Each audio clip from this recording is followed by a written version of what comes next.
돈 때문에 이러는 거 아니에요. 네가 그동안 나한테 했던 행동들 이제 다 알겠다. 아빠, 오해하지 마세요. 제가 잘못했어요. 이제부터 효도하겠습니다. 효도라고? 재산이 사라질까 봐 이제 와서 그런 소리 하는 거지. 아니에요. 진심으로. 너도 문전박대 당하는 기분이 어떤지 이제 알겠지? 돌아가. 아빠, 이러지 마세요. 전 아빠 아들이잖아요. 나한테는 이제 아들이 없다. 너희도 이제 부모 없는 셈 치고 살아라. 이러시면 안 돼요, 아버지. 우리 인연은 여기까지다. 당장 나가. 저는 아내의 배신을 마주해야 했습니다. 아내가 외도 사실을 고백하던 그날, 흐린 하늘을 바라보며 멍하니 서 있었죠.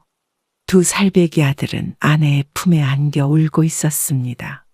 미안해요. 더는 못하겠어요. 아내의 짧은 한마디가 저희 인생을 완전히 바꿔놓았습니다. 사랑한다던 그 말이 거짓이었다는 게 더 아팠던 것 같아요.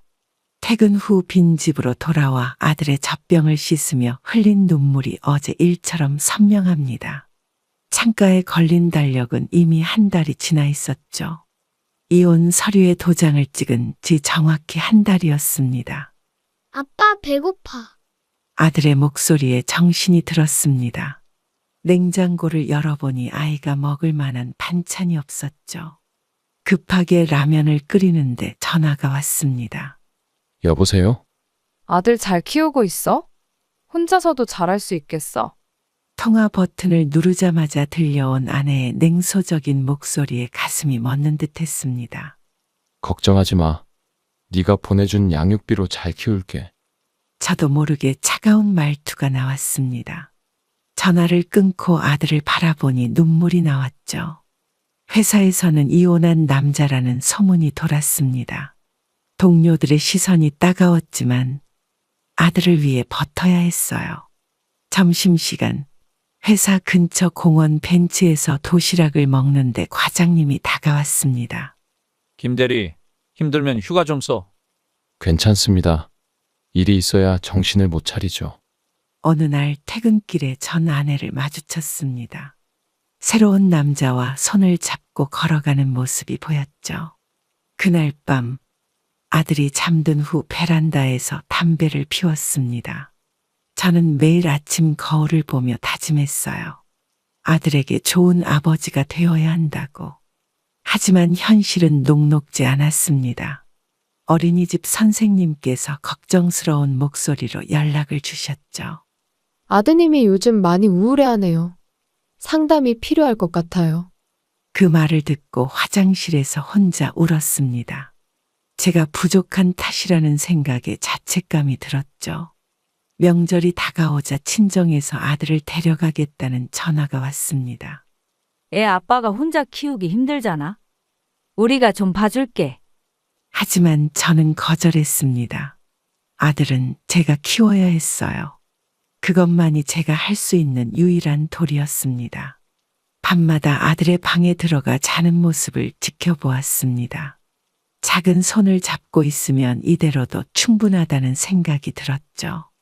친구들은 술자리에서 저를 위로했습니다. 시간이 약이야. 너도 곧 새 인연 만날 거야. 하지만 저는 그럴 생각이 없었습니다. 지금은 오직 아들을 위해서만 살고 싶었어요. 아들이 어린이집에서 그린 그림을 들고 왔습니다. 가족 그림이었는데 엄마는 없고 아빠와 아들만 그려져 있었죠. 그림을 보는 순간 눈물이 났지만 아들 앞에서는 웃어야 했습니다. 아빠, 우리 둘이서만 살아도 돼. 아들의 질문에 저는 고개를 끄덕였습니다. 그날 이후로 아들은 엄마 얘기를 하지 않았어요.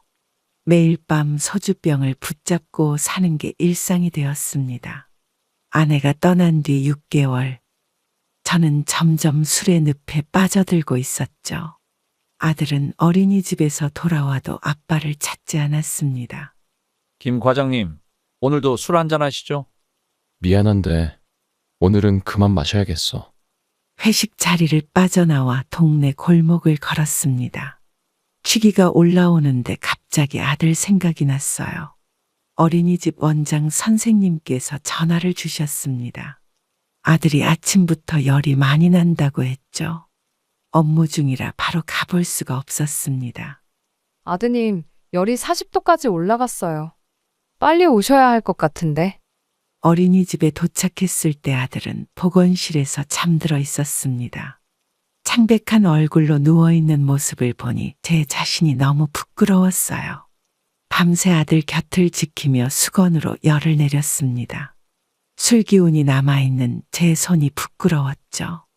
아들의 이마에 손을 올리는데 문득 깨달았습니다. 아빠가 이제 술 안 마실게.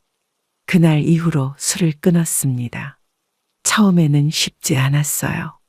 손이 떨리고 잠도 오지 않았죠. 하지만 아들을 생각하며 버텼습니다. 주말이면 아들과 시장에 가서 장을 봤습니다. 손잡고 걷는 길이 행복했죠. 문득 술에 절어 살던 시절이 멀게 느껴졌습니다. 옆집 할머니께서 반찬을 갖다 주시면서 말씀하셨어요. 요즘 많이 달라진 것 같네. 얼굴색도 좋아지고. 저는 그저 웃으며 고개를 숙였습니다. 그동안 동네 어른들께 많이 걱정을 끼쳤던 거죠. 어느 날 아들이 학교에서 그린 그림을 들고 왔습니다. 술 취해 쓰러져 있는 아빠의 모습이었어요. 그림을 보는 순간 가슴이 무너졌습니다. 아빠, 이제 안 무서워. 아들의 말에 눈물이 났지만 꼭 참았습니다. 그날 밤 아들을 꼭 안아주었어요. 회사에서도 변화가 있었습니다. 술 냄새 나는 직원에서 성실한 직원으로 바뀌었죠. 과장님께서 칭찬해 주셨습니다. 요즘 일도 잘하고 많이 달라졌어. 승진 준비해. 부끄러웠지만 뿌듯했습니다. 아들에게 떳떳한 아빠가 되어가는 것 같았어요. 아들이 서대학교 입학식 날, 저는 처음으로 양복을 빌려 입었습니다. 허리 굽은 건설 노동자의 모습을 감추고 싶었죠. 캠퍼스 정문 앞에서 아들이 친구들과 이야기를 나누고 있었어요. 아빠, 여기서 기다리고 있어. 금방 올게. 그래, 어서 가봐. 아들은 친구들과 어울려 캠퍼스 안으로 사라졌습니다. 저는 멀리서 그 모습을 지켜보며 서 있었죠. 벤치에 앉아 다른 학부모들을 바라봤습니다. 고급스러운 옷차림의 부모님들이 자녀들과 사진을 찍고 있었어요. 여기가 우리 과 건물이에요. 아버지도 구경하시죠? 아니다, 네가 친구들이랑 다녀와. 캠퍼스 벤치에 홀로 앉아 도시락을 먹었습니다. 아침 일찍 일어나 김밥을 싸왔는데 먹을 엄두가 나지 않았죠. 옆자리의 부모님들은 자녀 자랑으로 시끌벅적했습니다. 의사가 될 아들, 판사가 될 딸 이야기를 하며 웃고 있었어요. 아들내미는 어떤 과에 입학했나요? 물리학과입니다. 더 이상의 대화는 나누지 않았습니다. 제 허름한 차림새가 부끄러워졌죠. 점심시간이 되자 학생 식당이 북적거렸습니다. 아들은 여전히 친구들과 어울려 다녔고, 저는 멀리서 지켜보기만 했어요. 아빠, 이제 집에 가도 돼. 나 기숙사 입사 수속 밟아야 해서. 1시간 만에 돌아온 아들이 말했습니다. 저는 아무 말 없이 고개를 끄덕였죠. 서울역으로 가는 전철 안에서 옆자리 승객의 대화가 들렸습니다. 아들의 입학식 사진을 보내달라고 했더니 문자가 왔습니다. 아빠, 미안해. 친구들이랑 찍느라 같이 못 찍었어. 한숨이 나왔습니다. 하지만 이해하려 노력했죠. 아들도 나름의 이유가 있겠지 싶었어요. 집에 돌아와 빌린 양복을 벗었습니다. 거울 속 제 모습이 초라해 보였지만 아들이 자랑스러웠어요. 이웃집 할머니께서 아들 소식을 물으셨습니다. 아들이 대학교 갔다면서? 역시 우리 동네에서 제일 똑똑했어. 마을 이장님도 축하 인사를 건네셨어요. 김 반장 아들이 서울에 있는 대학교 갔다고 들었네. 자랑스럽겠어. 저는 그저 웃으며 고개를 숙였습니다. 자부심과 동시에 왠지 모를 허전함이 밀려왔죠. 아들에게서 전화가 왔습니다. 아빠, 기숙사 잘 정리했어. 걱정하지 마. 짧은 통화였지만 아들의 목소리를 들으니 마음이 놓였습니다. 이제 정말 어른이 된 것 같았어요. 저녁에 동네 슈퍼에 들렀더니 주인 아저씨께서 말씀하셨습니다. 아들 서울 보냈다며? 이제 좀 쉬어야겠네. 쉴 수 있으면 좋겠지만 등록금을 위해 더 열심히 일해야 했습니다. 아들의 책상을 정리하다가 중학교 때 받은 상장들을 발견했어요. 그때는 제가 자랑스러워서 안아주던 아들인데 동료 경비원 아저씨가 커피를 건네며 말씀하셨습니다. 이제 아들 잘 될 거야. 김 반장이 고생한 보람이 있네. 그 말을 듣고 눈물이 났지만 꼭 참았습니다. 이제는 아들이 자신의 길을 찾아갈 시간이었으니까요. 시간이 흘러 아들은 결혼식 날짜를 잡게 되었습니다. 결혼식장 대기실에서 축의금 봉투를 만지작거렸습니다. 평생 모은 돈의 절반을 담았지만 아들 앞에서는 담담한 척했죠. 아들, 이거 받아. 아빠, 이렇게 많이 안 줘도 돼요.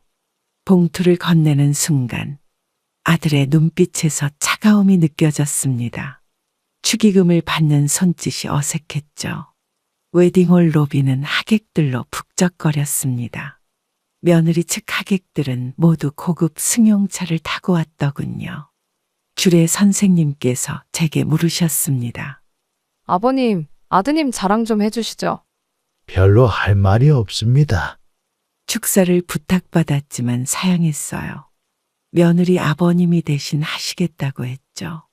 피로 현장에서 며느리 가족들이 모여 이야기를 나누고 있었습니다. 그들 사이에 끼기가 어려웠어요. 옆 테이블에서는 며느리 친척들이 웃고 떠들었습니다. 해외여행 이야기, 골프 이야기가 오갔어요. 아버님, 식사는 하셨어요? 응, 잘 먹었다. 며느리가 다가와 물었지만 저는 짧게 대답하고 자리를 피했습니다. 동네 이웃들이 축하 인사를 건넸어요. 그들도 제 처지를 아는지 오래 머물지 않았습니다. 김 반장, 아들 장가 보내니 좋지. 그렇죠. 이제 제 역할은 끝난 것 같네요. 신랑, 신부가 테이블을 돌며 인사를 했습니다.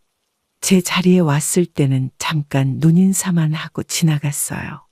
며느리 아버님이 건배 제의를 하셨습니다. 저는 멀리서 소주잔을 들었죠. 우리 사도는 말이 없으시네요. 아버지가 원래 그러세요. 아들의 대답이 귀에 들렸습니다. 마음이 무거워졌지만 내색하지 않았어요. 결혼식이 끝나고 주차장으로 향했습니다. 아들이 뒤에서 불렀죠. 아빠, 이제 들어가세요. 그래, 잘 살아라. 허름한 봉고차에 올라탔습니다. 백미러로 보이는 웨딩홀이 점점 작아졌어요. 집으로 가는 버스 안에서 축의금 통장을 꺼내 보았습니다. 이제 남은 돈으로 노후를 준비해야 했죠. 아들에게서 전화가 왔습니다. 신혼여행 잘 다녀오겠다는 짧은 통화였어요. 아빠, 다음에 시간 되면 밥 한번 먹자. 그래, 조심히 잘 다녀와. 동네 슈퍼에서 소주 한 병을 샀습니다. 주인 아저씨가 말을 걸었죠. 이제 편히 쉬시겠네요. 아니요, 내일도 일하러 가야죠. 집에 돌아와 아들 방을 정리했습니다. 텅 빈 방을 보니 이제야 실감이 났어요. 벽에 걸린 가족 사진을 바라보았습니다. 아들이 초등학교 졸업할 때 찍은 사진이었죠. 아들과 며느리는 신혼집으로 짐을 옮겼다는 문자를 보냈습니다. 답장은 하지 않았어요. 아버님, 주말에 한번 찾아뵐게요. 그래, 바쁠 텐데 신경 쓰지 마라. 이제는 혼자만의 시간을 보내는 법을 배워야 할 것 같습니다. 쓸쓸하지만 이게 인생이겠죠. 추석 전날 텅 빈 집에서 차례상을 차렸습니다. 명절이면 늘 그렇듯 아들과 며느리는 해외여행을 간다고 했죠. 아빠, 이번 추석에는 괌에 가기로 했어요. 그래, 잘 다녀와라. 전화를 끊고 장을 보러 나갔습니다. 시장 입구에서 이웃 주민과 마주쳤어요. 오랜만에 SNS를 열어보니 아들 계정에 여행 사진이 가득했습니다. 호텔 수영장에서 찍은 사진, 리조트 식당에서 먹는 음식 사진들이었죠. 며느리가 올린 게시물에는 신혼 3년 차 둘만의 황금 연휴라는 글이 적혀 있었습니다. 댓글들도 모두 부러워하는 내용뿐이었어요. 장본 물건들을 부엌에 올려두고 휴대폰을 다시 확인했습니다. 아들이 올린 새로운 사진에는 고급 레스토랑에서 와인을 마시는 모습이 있었죠. 김 반장, 이번에도 혼자 차례 지내나? 그렇습니다. 젊은 애들은 바쁘니까요. 동네 슈퍼에서 만난 주인 아저씨의 물음에 대충 얼버무렸습니다. 방 안 텔레비전에서는 명절 교통 뉴스가 나오고 있었어요. 귀성길 막히는 뉴스를 보며 쓴웃음이 났습니다. 냉장고에는 명절 음식이 가득했지만 저 혼자 먹기에는 너무 많았죠. 옆집 할머니를 초대해 나눠 먹기로 했습니다. 아들내미는 올해도 안 오나? 네, 신혼여행도 못 간 애들이라. 거짓말이 술술 나왔습니다. 실상을 말하기가 부끄러웠죠. 추석 당일 혼자 차례를 지내면서 문득 어머니 생각이 났습니다. 살아계셨다면 이런 모습을 보시고 뭐라고 하셨을까요? 제사상 앞에 앉아 술잔을 따르는데 카카오톡 알림이 울렸습니다. 아들이 보낸 호텔 조식 사진이었어요. 아빠, 잘 지내시죠? 저희는 잘 놀고 있어요. 문자 하나 보내고 끝이었습니다. 영상통화 한 번 없이 사진만 보내오는 게 이제는 익숙해졌어요. 동네 공원에서 산책하는데 옆 동네 사는 후배가 걸어왔습니다. 형님, 아드님은 이번에도 안 왔나 봐요. 그래, 젊은 애들은 놀러 다녀야지. 며느리 친구가 올린 SNS에서 우리 며느리를 발견했습니다. 호텔 라운지에서 찍은 사진이었죠. 이웃집 아들은 부모님과 함께 찍은 명절 사진을 올렸더군요.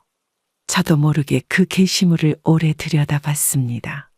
차례를 지내고 나서 혼자 막걸리를 마셨습니다. 텔레비전에서는 명절 특집 프로그램이 나오고 있었어요.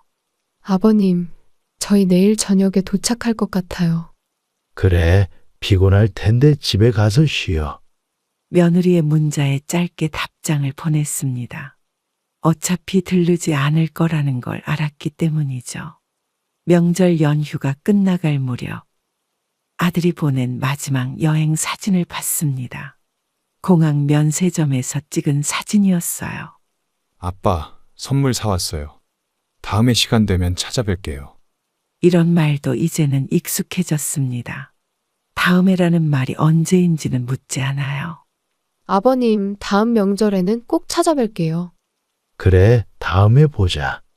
이런 대화가 몇 년째 반복되고 있습니다. 이제는 기대도 하지 않게 됐죠. 명절이 끝나고 동네 노인정에 갔더니 비슷한 처지의 어르신들이 많았습니다.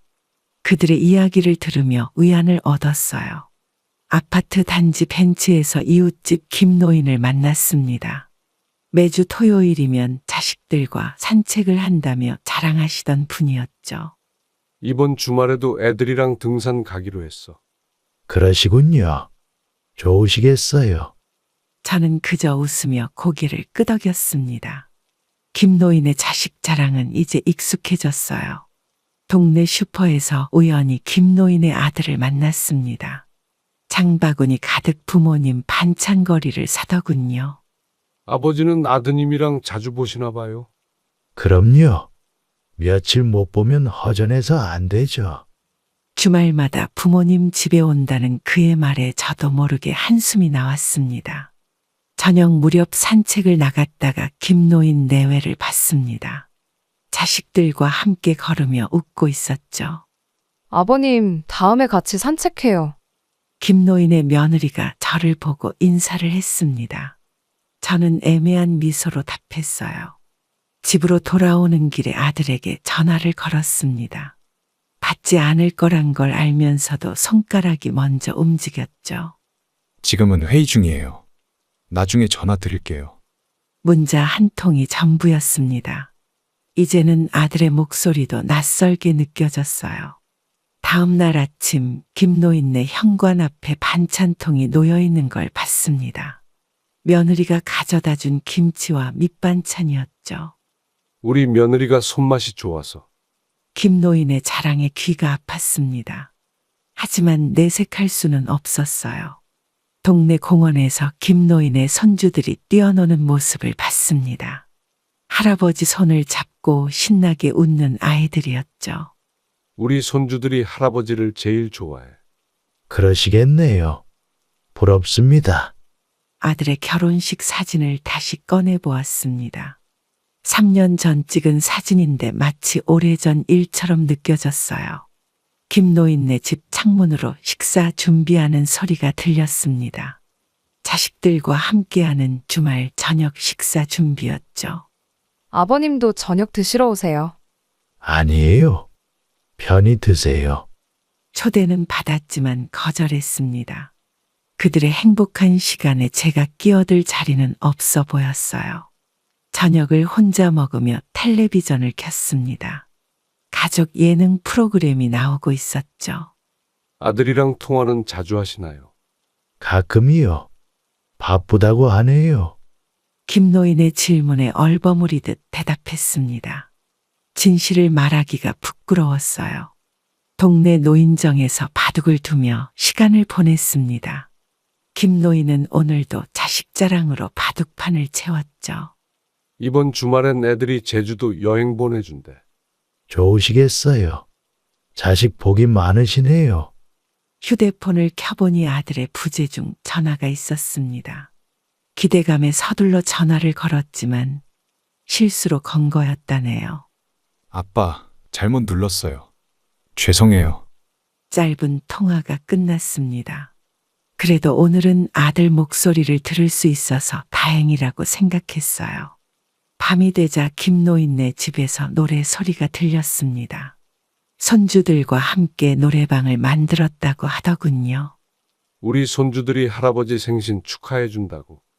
창문 너머로 들리는 웃음소리에 발걸음을 돌렸습니다. 오늘따라 집이 더 크게 느껴졌어요. 이제는 아들에게 전화하는 것도 조심스러워졌습니다. 방해가 될까봐, 귀찮은 아버지가 될까봐 두려웠죠. 아버님, 저희 아버님처럼 자주 오세요. 김노인 며느리의 말이 귓가에 맴돌았습니다. 하지만 그런 날은 오지 않을 거란 걸 알고 있었어요. 평범한 아침이었습니다. 창밖으로 흐린 하늘이 보였고 여느 때처럼 커피를 마시려는 찰나 전화가 왔어요. 여보세요. 최서방 돌아가셨다네. 어젯밤에. 동창의 총무에 떨리는 목소리였습니다. 50년 지기 친구 최 씨가 심근경색으로 갑자기 세상을 떠났다는 소식이었죠. 커피잔을 내려놓았습니다.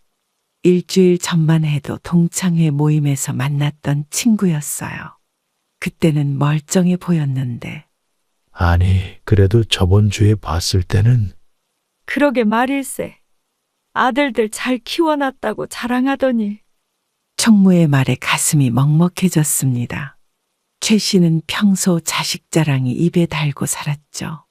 장례식장으로 향하는 버스 안에서 창밖을 바라봤습니다.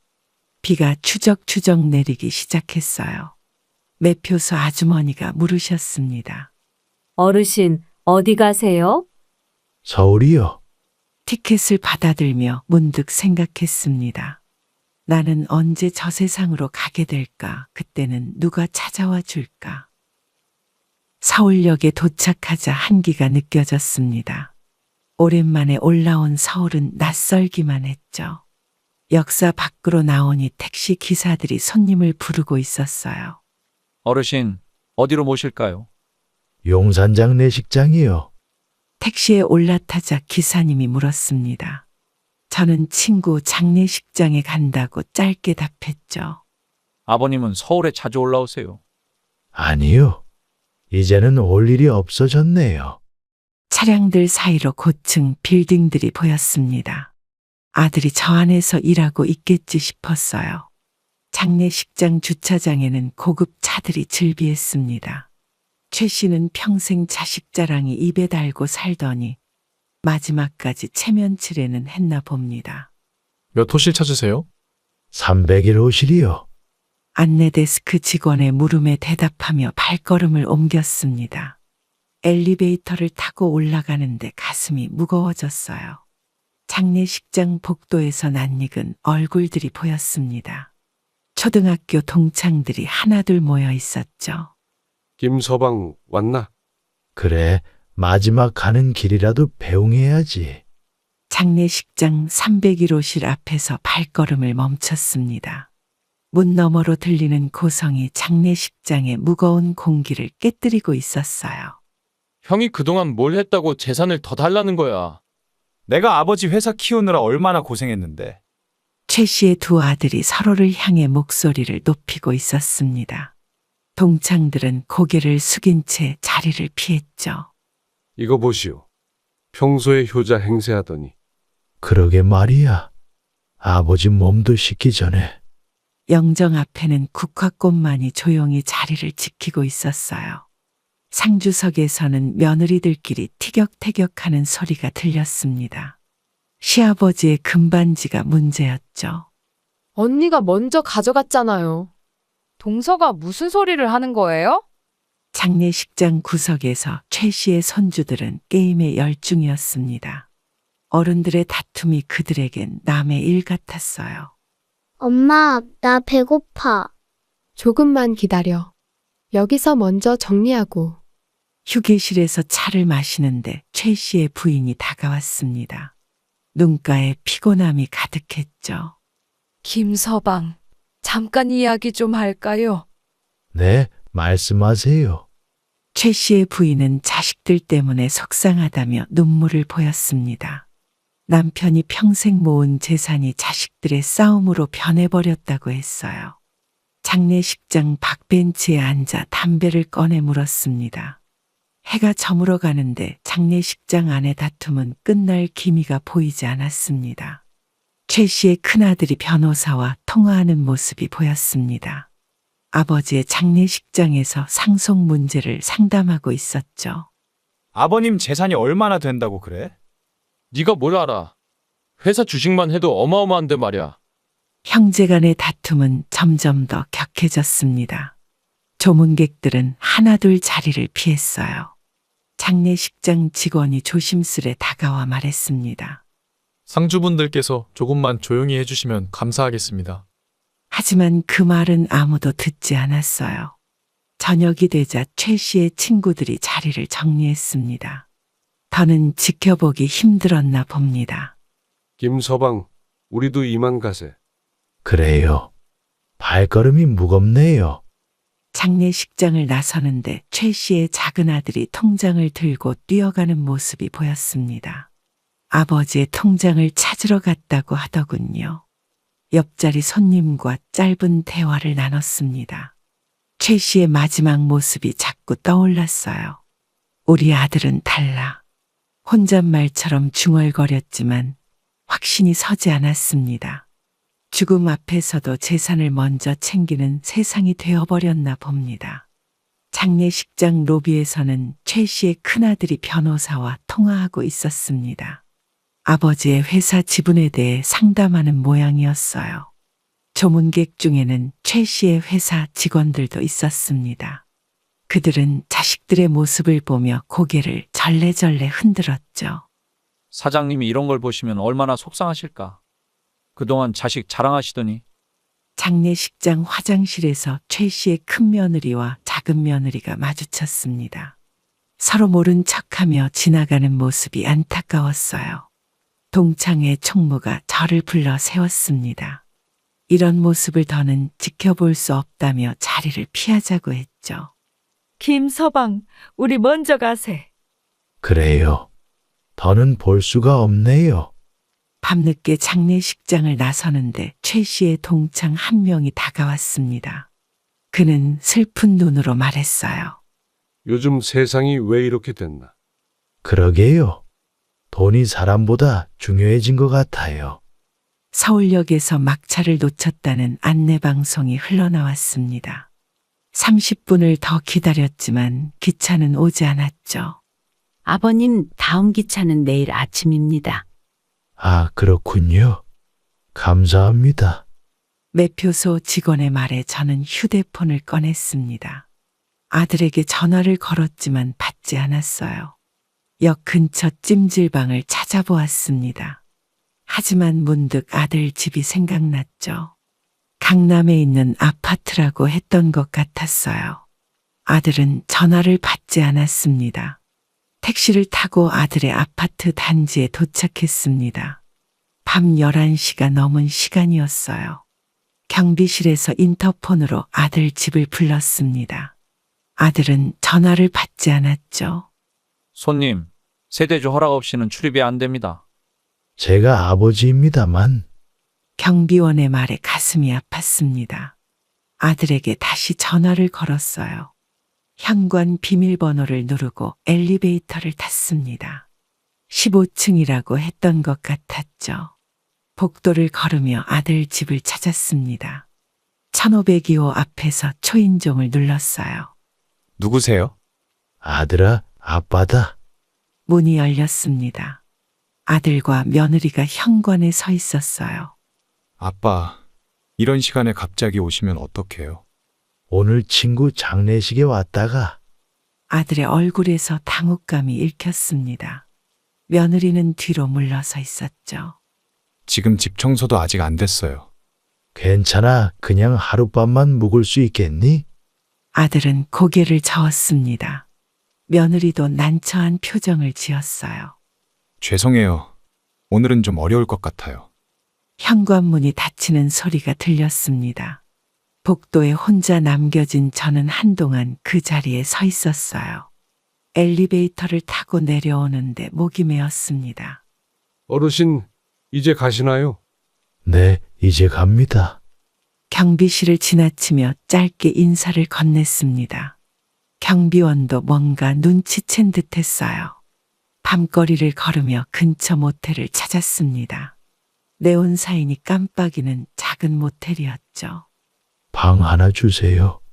5만 원입니다. 모텔 프론트에서 카드를 건네며 생각했습니다. 아들에게 전화할까 말까.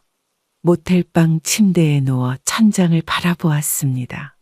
형광등 불빛이 깜빡거렸고 옆방에서는 TV 소리가 들려왔어요.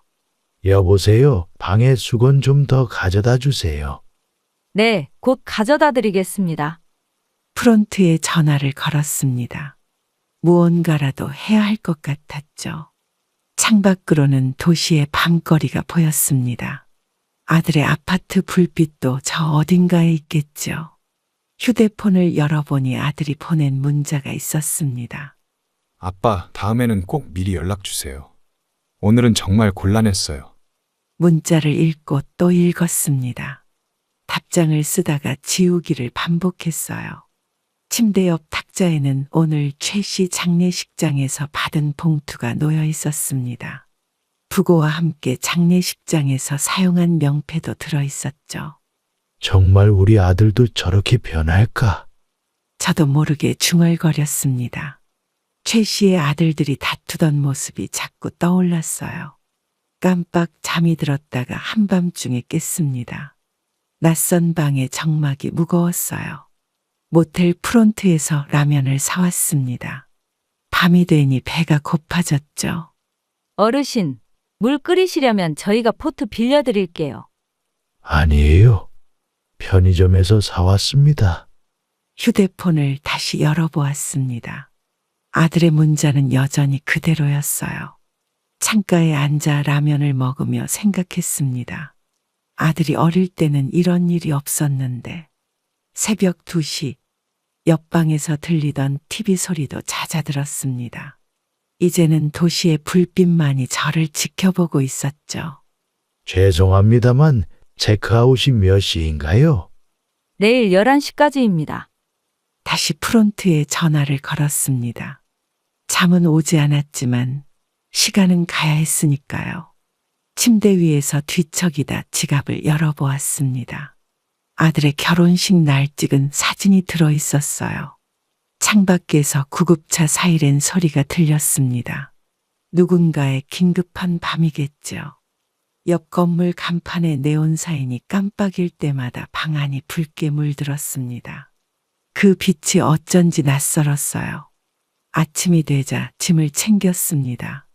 짐이라고 해봐야 간단한 옷가지 하나였죠. 체크아웃 하겠습니다. 좋은 하루 보내세요.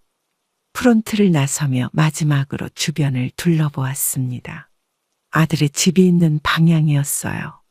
택시를 타고 기차역으로 향했습니다. 운전기사가 물었죠. 어디서 오셨어요? 친구 장례식에 왔다가 더는 말을 잇지 못했습니다. 어제의 일들이 주마등처럼 스쳐 지나갔어요. 고향으로 돌아온 첫날 동네 목욕탕을 찾았습니다. 피로를 씻어내고 싶었죠. 탕 안에는 평소 보던 얼굴들이 있었어요. 김 반장, 서울 잘 다녀왔소. 네, 그저 그렇습니다. 오랜 단골인 목욕탕 주인이 수건을 건네며 물었습니다. 저는 짧게 대답했어요. 목욕탕 탕 안에서는 이웃들이 담소를 나누고 있었습니다. 저마다의 사연을 풀어놓고 있었죠. 내 아들도 그래. 명절에 얼굴 보기가 하늘의 별 따기야. 요즘 자식들은 다 그렇다니까. 이웃의 하소연을 듣고 있으니 마음이 조금 가벼워졌습니다. 저만의 고민이 아니었나 봅니다. 목욕탕 휴게실에서 식혜를 마시는데 옆자리에 박노인이 앉았습니다. 그의 아들도 서울에서 산다고 들었어요. 이번에 큰 깨달음을 얻었네. 무슨 깨달은 말입니까? 박노인의 이야기는 의외였습니다. 자식에게 기대지 않기로 했다는 거였어요. 수건으로 땀을 닦으며 이야기를 더 들었습니다. 박노인은 요양원에 들어가기로 했다고 하더군요. 자식한테 짐 되는 것보다 낫지. 그래도 혼자는 대화를 나누다 보니 비슷한 처지의 어르신들이 모여들었습니다. 각자의 이야기를 풀어놓기 시작했어요. 탈의실에서 옷을 갈아입는데 이웃집 최 씨가 다가왔습니다. 그도 자식 때문에 소가리를 한다고 하더군요. 우리끼리 모임이나 하나 만들까? 무슨 모임 말입니까? 목욕탕을 나서는 길에 이웃들과 약속을 잡았습니다. 다음 주 목요일에 만나기로 했어요. 집으로 돌아오는 길에 동네 슈퍼에 들렸습니다. 주인 아저씨가 반갑게 맞아주셨어요. 서울 다녀오셨다면서요? 네, 친구 장례식에 갔다 왔습니다. 슈퍼 앞 평상에 앉아 막걸리 한 잔을 나눴습니다. 주인 아저씨도 비슷한 처지였나 봅니다. 자식은 남이야. 이제 알았어. 그런가 봅니다. 저녁 무렵 집으로 돌아와 휴대폰을 열어보았습니다. 아들의 연락은 없었죠. 마당 의자에 앉아 달을 바라보았습니다. 오늘 들은 이웃들의 이야기가 머릿속을 맴돌았어요. 옆집에서 텔레비전 소리가 들렸습니다. 뉴스에서는 노인 복지에 대해 이야기하고 있었죠. 동네 복지관에서 처음 박할머니를 만났습니다. 도예교실에서 흙을 만지고 계시던 분이었죠. 어르신도 도자기 만들어 보세요. 저는 처음이라. 박할머니는 제 손을 잡아 도자기 물레 앞에 앉혔습니다. 처음 해보는 일이라 어색했어요. 도자기를 만들며 박할머니의 이야기를 들었습니다. 그녀도 자식들과 연이 끊어진 지 오래됐다고 했어요. 자식은 남이야. 이제라도 당신 자신을 위해 사세요. 하지만 그래도 자식인데. 박할머니의 말씀은 충격적이었습니다. 하지만 그 말에 진심이 담겨 있다는 걸 느낄 수 있었어요. 도자기 수업이 끝나고 복지관 카페에서 차를 마셨습니다. 박할머니는 자신의 지난 날을 이야기해 주셨죠. 나도 처음엔 많이 울었어. 근데 이제는 행복해. 어떻게 그렇게 달라지셨나요? 박할머니는 취미 생활을 시작하면서 달라졌다고 했습니다. 도자기를 만들고 여행을 다니고 봉사활동도 하면서요. 복지관 게시판에는 다양한 프로그램 안내문이 붙어 있었습니다. 요가, 서예, 노래교실. 처음 보는 것들이었죠. 내일은 등산 모임이 있는데 같이 가실래요? 제가 할 수 있을까요? 박할머니는 제 어깨를 두드리며 웃으셨습니다. 새로운 시작은 늘 두렵지만 해볼 만하다고 하시더군요. 복지관을 나서는 길에 문화센터 안내 책자를 받았습니다. 처음으로 저를 위한 무언가를 찾아보게 됐어요. 어르신 다음 주에도 오세요. 네, 올게요. 도예교실 선생님의 인사에 고개를 숙였습니다. 흙 묻은 손을 보니 뿌듯했어요. 집으로 돌아오는 길에 공원에 들렀습니다. 벤치에 앉아 오늘 만든 서툰 도자기를 바라봤어요. 아이고, 아버님, 처음 치고는 잘 만드셨어요. 그런가요? 옆자리에 앉은 박할머니의 말씀이 위로가 됐습니다. 누군가에게 칭찬받는 게 오랜만이었죠. 도자기 만들기 책을 샀습니다. 처음으로 제 취미를 위해 돈을 쓴 것 같아요.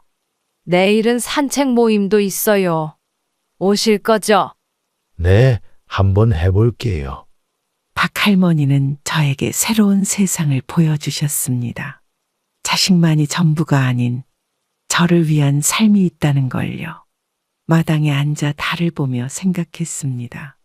이제는 달라져야 할 때인가 봅니다. 은행에 들어서자 통장 몇 개가 무겁게 느껴졌습니다. 평생 모아둔 재산을 정리하러 온 거였죠. 어떻게 도와드릴까요? 통장 정리하려고 왔습니다.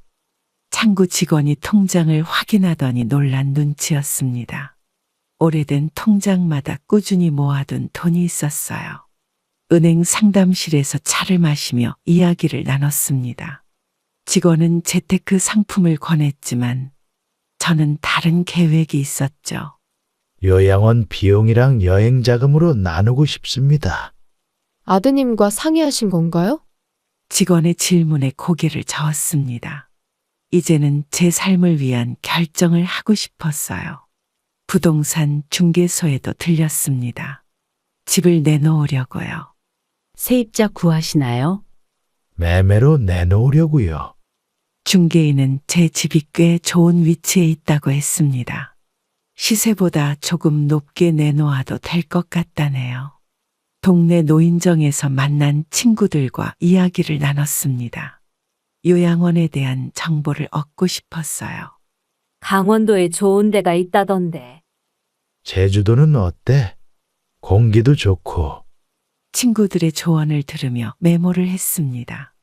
이제는 제 미래를 준비할 시간이에요. 복지관에서 만난 박할머니도 조언을 해주셨습니다. 돈은 있을 때 써야 해요. 맞아요. 이제 그걸 알았어요. 통장 정리를 마치고 나오는데 마음이 홀가분했습니다.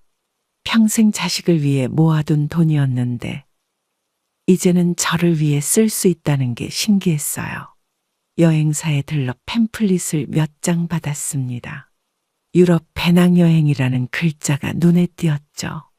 어르신도 해외여행 가시나요? 네, 한번 가보려고요. 카페에 앉아 여행 계획을 세웠습니다. 파리의 에펠탑, 로마의 콜로세움, 책에서만 보던 곳들이에요. 요양원 자료도 찾아보았습니다. 바다가 보이는 곳으로 하고 싶었어요. 이번 주말에 강원도 가보실래요? 좋죠.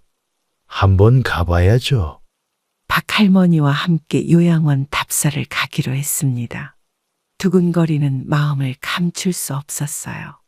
저녁에는 평생 모아둔 서류들을 정리했습니다. 보험증서, 부동산 계약서, 통장. 한 장 한 장 새로운 마음으로 봤어요. 아버님, 집 하신다면서요? 네, 이제 새로운 시작을 하려고요. 이웃들도 제 결정을 응원해 주었습니다. 더는 주저하지 않아도 될 것 같았어요. 달력을 보며 여행 일정을 짰습니다. 봄에는 유럽, 가을에는 요양원. 처음으로 제 미래를 그려보는 시간이었죠. 인생은 짧아요. 하고 싶은 거 다 해보세요. 네, 이제야 그걸 알았네요. 박할머니의 말씀이 가슴에 와닿았습니다.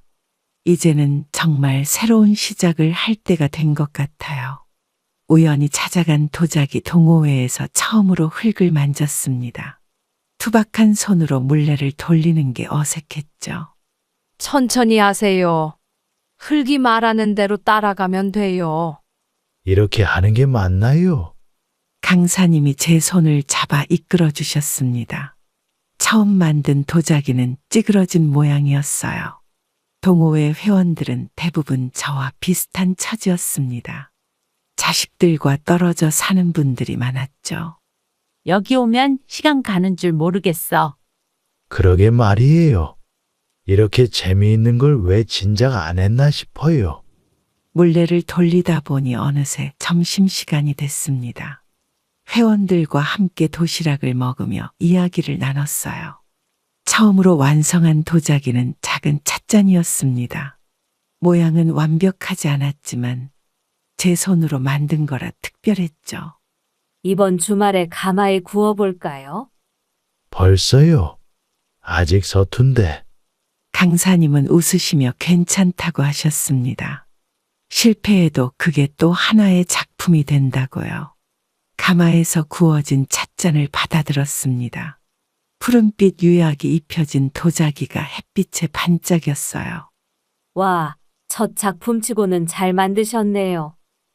감사합니다. 덕분에 새로운 재미를 찾았어요. 동호회 회원들과 차를 마시는 시간이 늘어났습니다. 각자의 찻잔에 직접 만든 닭이로 차를 따르는 재미가 쏠쏠했죠. 오늘 아침 처음으로 제가 먼저 아들에게 전화를 걸었습니다. 아들과의 마지막 대화가 될 거라는 걸 알고 있었어요. 아빠, 이른 아침부터 웬일이세요? 앞으로는 연락하지 말자. 순간 전화기 너머로 잠시 침묵이 흘렀습니다.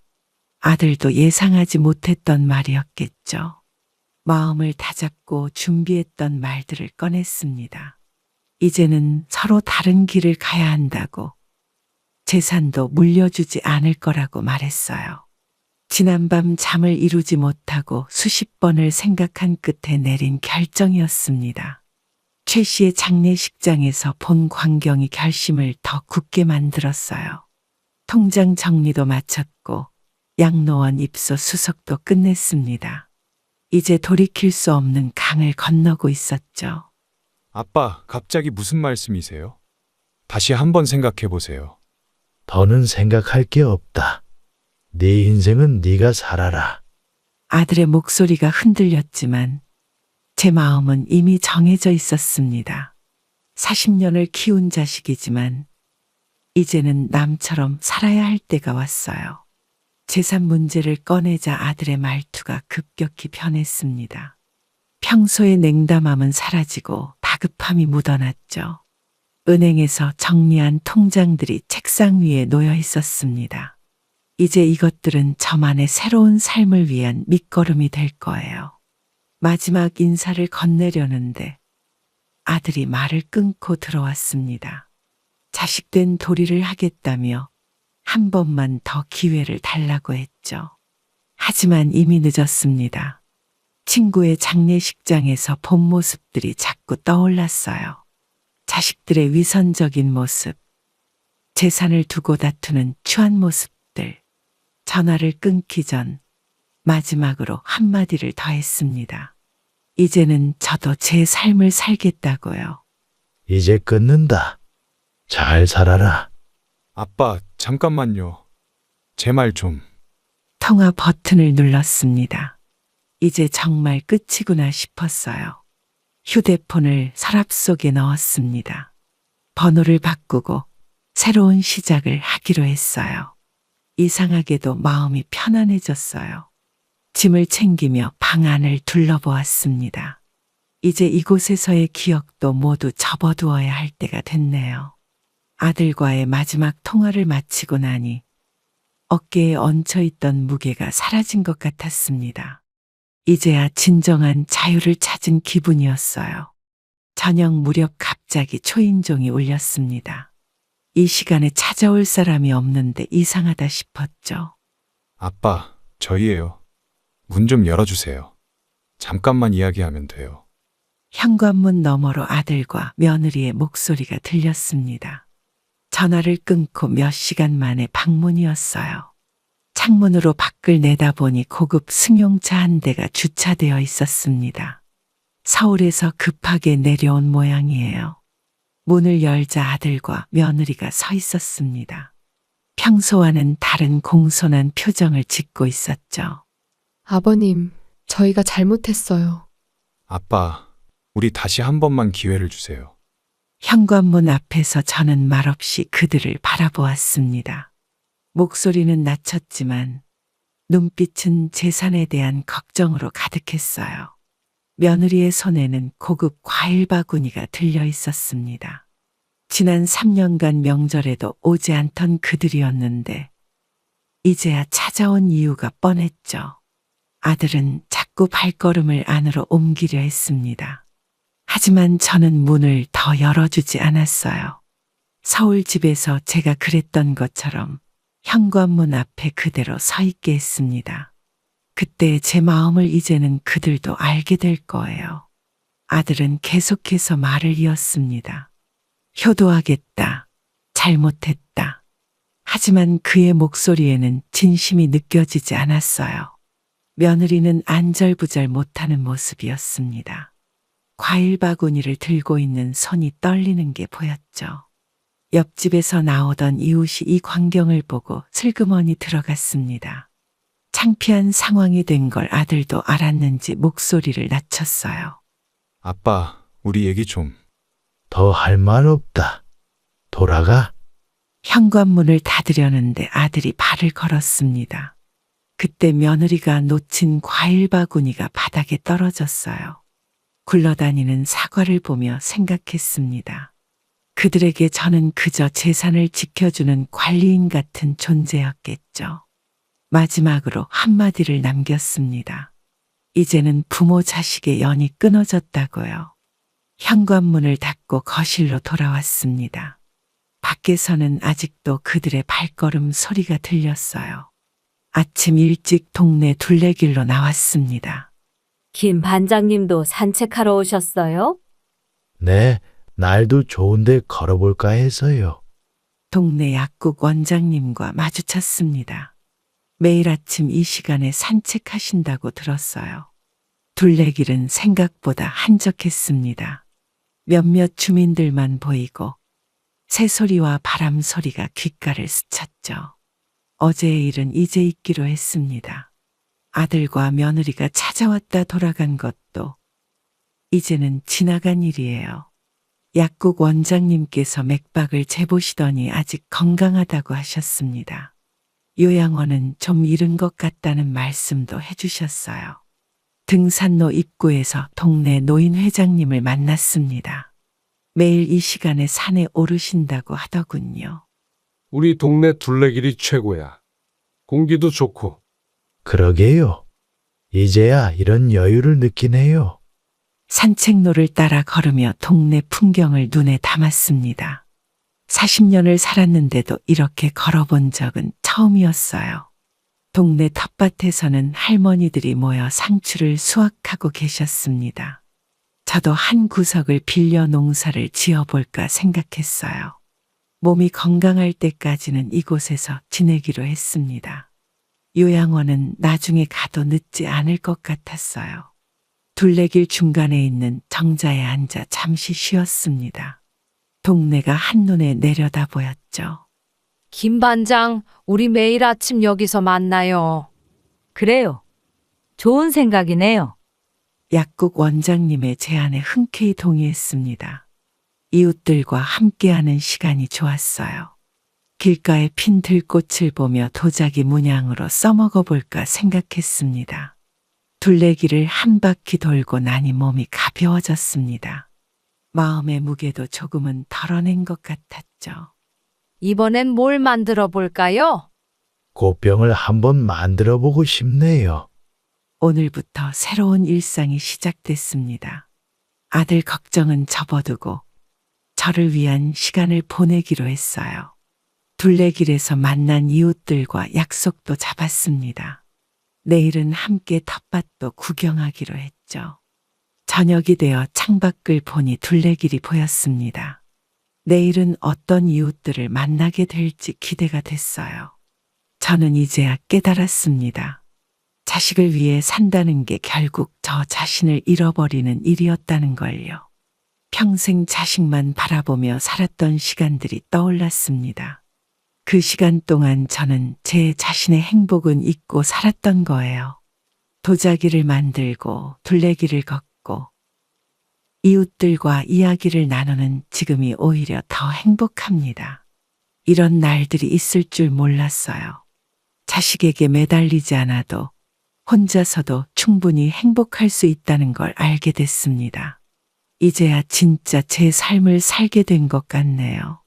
앞으로의 계획을 생각하니 설렙니다.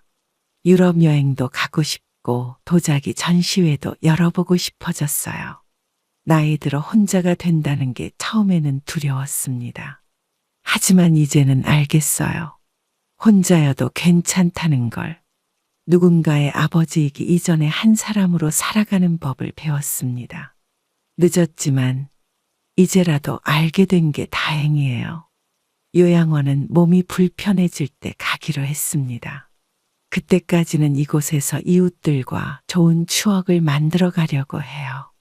아들과 며느리에게 받은 상처는 이제 내려놓으려 합니다.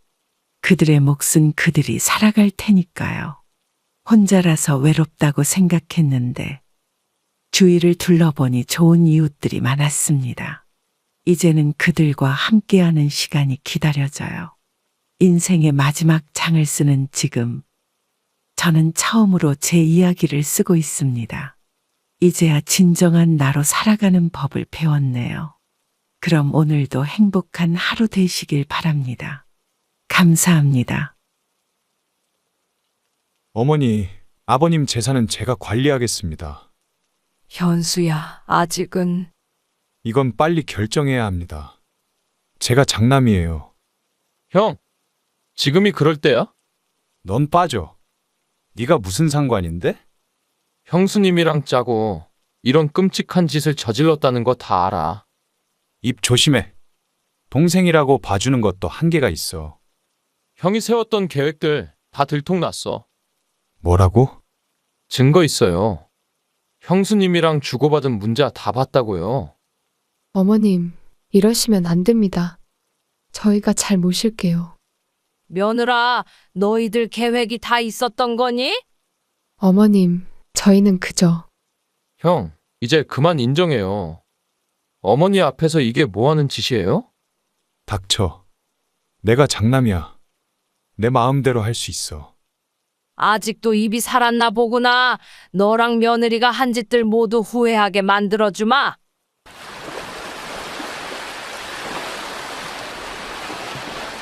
남편과의 마지막 이별을 준비하던 날이었습니다. 장례식장 창밖으로 비가 그치고 노을이 지기 시작했어요. 처음으로 맞이하는 혼자만의 시간이 두려웠죠. 어머니, 이제 들어가서 쉬세요. 피곤하실 텐데. 큰아들 현수가 저를 부축해 안으로 들어갔습니다. 검은 옷을 입은 조문객들 사이로 작은아들 민수도 보였어요. 형, 어머니 좀 편히 쉬시게 해드려야 하는 거 아니야? 그래, 네 말이 맞다. 근데 잠깐 어머니랑 의논할 게 있어서. 저는 두 아들의 대화를 듣고 있었습니다. 현수가 제 곁으로 다가와 앉았어요. 그의 눈빛이 평소와는 달랐죠. 어머니, 아버님 재산 문제는 어떻게 하실 생각이세요? 순간 숨이 멎는 것 같았습니다. 남편이 떠난 지 채 하루도 지나지 않았는데 재산 이야기를 꺼내다니요. 민수가 자리에서 벌떡 일어났습니다. 형, 지금이 그런 얘기할 때야? 진정해. 어차피 해야 할 이야기잖아. 저는 아무 말도 할 수 없었어요. 현수의 목소리가 점점 커졌습니다. 어머니, 제가 장남이니까 재산 관리는 제가 하는 게 좋을 것 같아요. 현수야, 아직은 그런 이야기 하기 이른 것 같구나. 어머니, 이건 빨리 결정해야 해요. 나중에 더 복잡해질 수 있어요. 민수가 현수의 말을 자르며 끼어들었습니다. 형 무슨 소리야? 어머니가 결정하실 일이지. 장례식장에 모인 조문객들이 우리를 바라보기 시작했어요. 현수의 얼굴이 굳어졌습니다. 어머니, 제 말씀 한 번만 생각해 보세요. 제가 잘 모실게요. 저는 고개를 숙인 채 대답했습니다. 나중에 천천히 얘기하자꾸나. 그날 밤 빈소에 혼자 남아 남편의 영정을 바라보았어요. 갑자기 찾아온 이별도 받아들이기 힘든데 아들의 돈 이야기까지 듣고 나니 마음이 더 무거워졌습니다. 다음 날 아침 현수가 다시 찾아왔어요. 어머님, 어제 제 말씀 생각해 보셨나요? 현수야, 지금은 아버지 보내드리는 게 우선이지 않겠니? 민수가 커피를 들고 와서 제게 건넸습니다. 어머니 드세요. 많이 피곤하시죠? 장례 절차가 끝나갈 무렵 현수가 또다시 재산 문제를 꺼냈어요. 이번에는 좀 더 구체적이었습니다. 어머니, 아버님 통장이랑 도장은 어디 있으세요? 왜 그걸 묻니? 제가 은행 일 좀 처리해야 할 것 같아서요. 저는 현수를 물끄러미 바라보았어요. 그의 눈빛에서 낯선 모습을 발견했습니다. 현수야, 서두르지 말거라. 시간을 좀 가지고 천천히 결정하자. 어머니, 이건 서두르실 일이에요. 나중에 문제가 생길 수 있다고요. 민수가 옆에서 한숨을 쉬었습니다. 형, 제발 그만해. 어머니 마음도 생각해야지.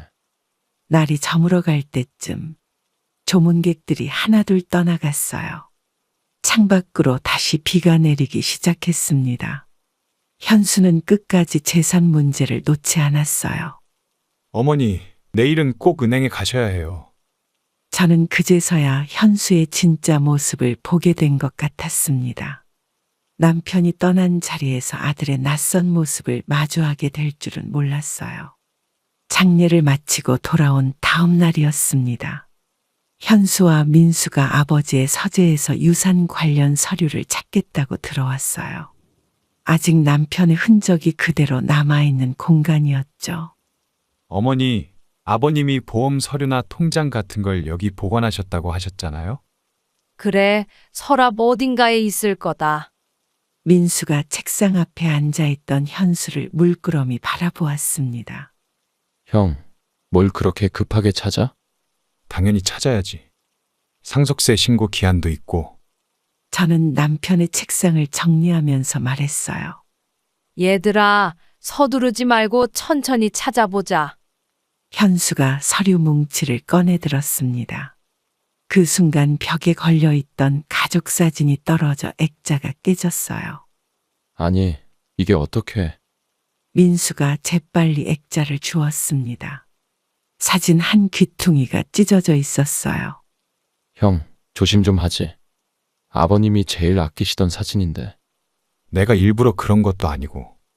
저는 깨진 액자 조각을 주우며 한숨을 쉬었습니다. 그 사진은 남편이 환갑 때 찍은 가족 사진이었어요.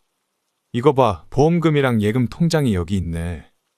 현수가 서류 봉투를 들어 올렸습니다. 민수의 표정이 어두워졌어요. 형, 아직 이르지 않아? 아버님 가신 지 며칠 됐다고. 네가 뭘 안다고 그래. 이런 건 빨리 처리해야 돼. 저는 깨진 액자를 바라보며 입을 열었습니다. 현수야, 그건 거기 두고 가렴. 어머니, 제가 은행에 가서 확인해 봐야 할 것 같아요. 아직은 그대로 두는 게 좋겠다. 민수가 갑자기 서류를 낚아챘어요. 이건 어머니가 보관하셔야죠. 현수의 얼굴이 붉어졌습니다. 야, 너 뭐 하는 거야? 형이야말로 뭐 하는 거야? 왜 이렇게 급해? 서재 안이 순식간에 싸늘해졌어요. 저는 찢어진 사진을 손끝으로 매만졌습니다. 얘들아, 이제 그만하자. 어머니, 제가 이런 일은 잘하니까 맡겨주세요. 현수야, 아직 때가 아니야. 민수가 창가로 걸어가 밖을 바라보았어요. 형, 우리 이러면 안 되는 거 아니야? 네가 뭘 알아서 그래. 이런 건 장남인 내가 알아서 할게. 깨진 액자 조각이 바닥에 흩어져 있었습니다. 마치 우리 가족의 모습 같았어요. 현수야, 오늘은 여기까지 하자. 어머니, 일을 마저 처리해야죠. 이제 돌아가거라. 두 아들이 서재를 나간 후 저는 깨진 액자를 정리했습니다. 사진 속 환하게 웃고 있는 우리 가족의 모습이 낯설게 느껴졌어요. 여보, 우리 애들이 이상해졌어요. 남편의 책상에 남아있는 담배 냄새를 맡으며 중얼거렸습니다. 창밖으로 해가 저물어 가고 있었어요. 어머니, 저희 먼저 가보겠습니다. 그래, 조심히 가거라. 현수는 서류 봉투를 자신의 가방에 넣었고 민수는 찢어진 사진을 보며 한숨을 쉬었습니다. 서류 문제로 다툰 지 일주일이 지났습니다. 오늘은 현수 부부가 저를 찾아왔어요. 아직 정리되지 않은 거실에서 그들을 맞이했죠. 어머니, 혼자 계시기 힘드실 것 같아서요.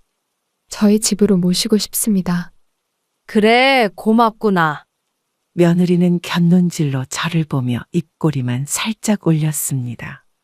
어머님, 저희가 잘 모실게요. 현수가 제 손을 잡았어요. 손이 차가웠습니다. 어머니, 이제 저희가 책임지겠습니다. 걱정하지 마세요. 저는 창밖을 바라보았습니다. 살던 집을 떠난다는 게 쉽지 않았어요. 며느리가 거실을 둘러보며 말했죠. 어머님, 필요한 건 다 가져가세요. 저희 집은 충분히 넓으니까요.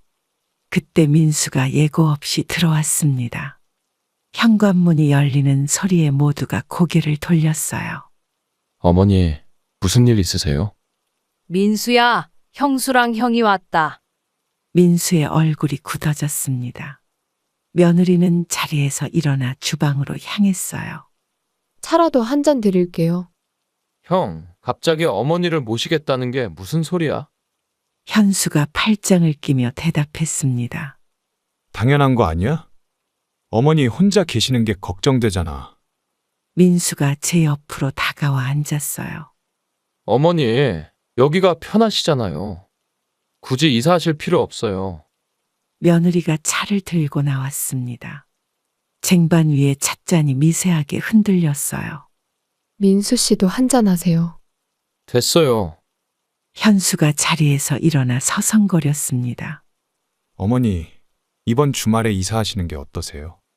그렇게 서두를 일은 아닌 것 같은데. 며느리가 끼어들었어요. 어머님, 빨리 결정하시는 게 좋을 것 같아요. 정리하실 것도 많으시잖아요. 민수가 갑자기 목소리를 높였습니다.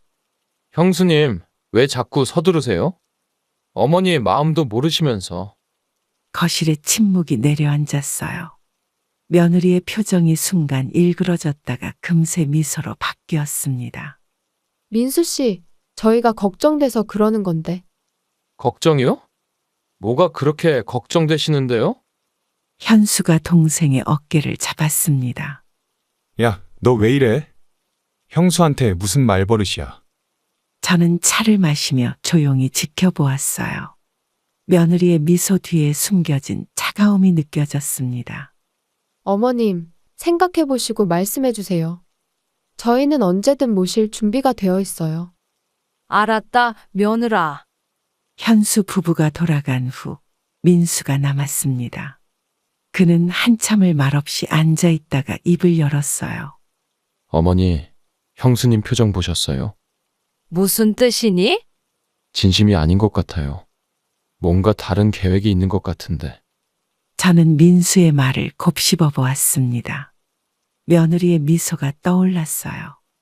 어머니, 절대 가시면 안 돼요. 민수야. 형도 많이 변했어요. 예전 같지 않아요.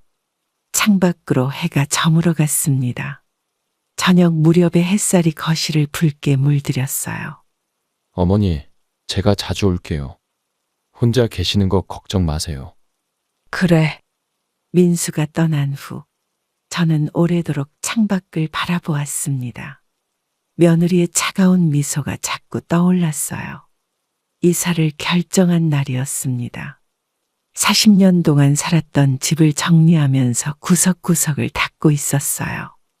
마지막 대청소를 하는 마음이 복잡했죠. 어머니, 무슨 생각하세요? 아니다, 민수야. 저는 먼지 쌓인 탁자를 닦으며 한숨을 쉬었어요. 아침부터 이것저것 정리하다 보니 허리가 아팠습니다. 어머니, 잠깐 쉬세요. 제가 할게요. 민수가 걸레를 가져가려 했지만 저는 놓지 않았습니다. 마지막으로 제 손으로 정리하고 싶었어요. 괜찮아. 네가 부엌 좀 봐줘. 거실 창문을 열자 봄바람이 불어왔습니다. 아버지가 직접 심었던 마당에 매화나무가 보였어요. 형이 어머니 재산 노리는 거 뻔히 보이잖아요.